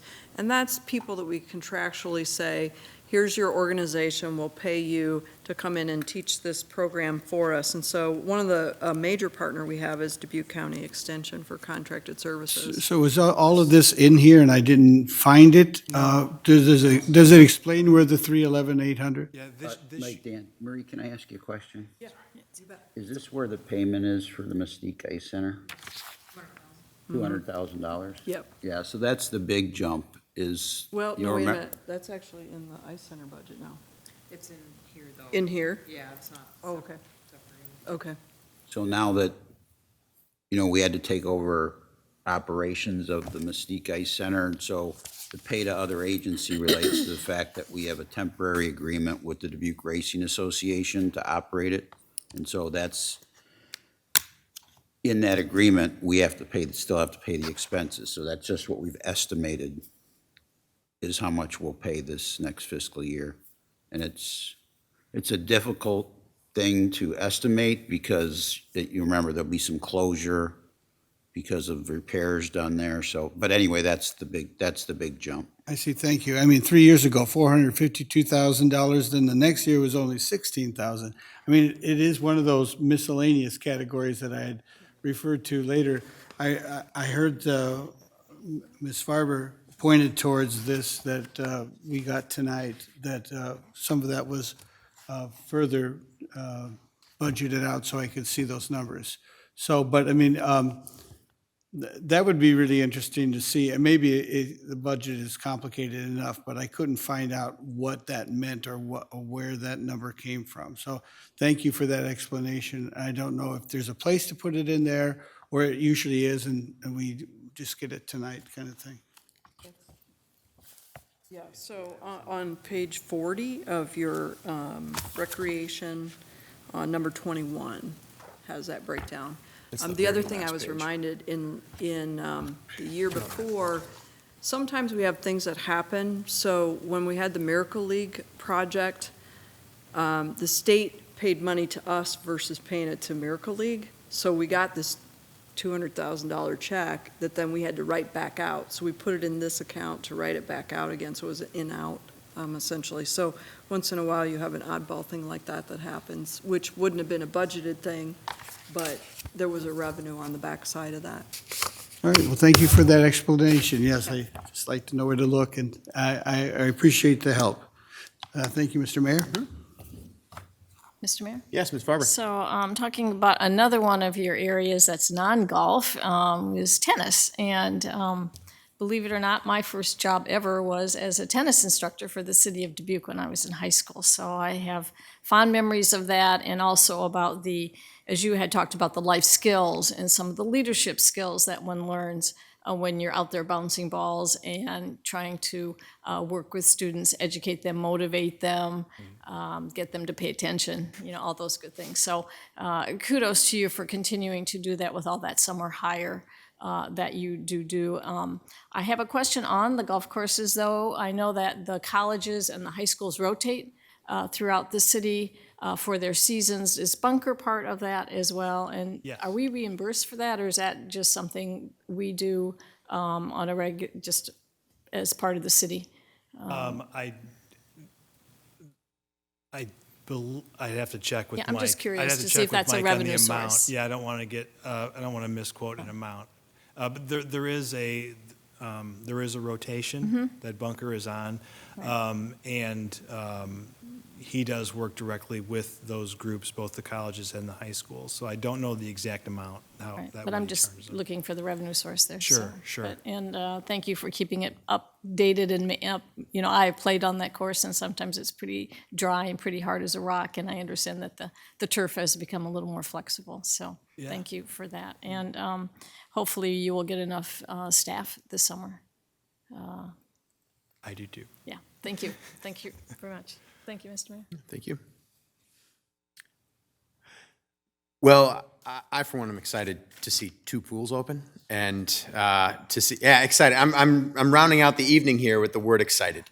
To see 2 pools open and to see our department fully staffed again. And I know you're working really hard at that, but it's starting to feel like this summer could feel a little more like the summers we've known in the past. And thanks to you for making it through the last couple of years and getting us prepared for this one. So, Sure. yeah, I hope you like wearing the color red, we're in the color red for a suit. Lifeguard suit. lifeguard. Oh, right. Yes. No, you do not want me working as a lifeguard, but thank you for the offer. All right. There is clearly no further business, so we are adjourned. And on that.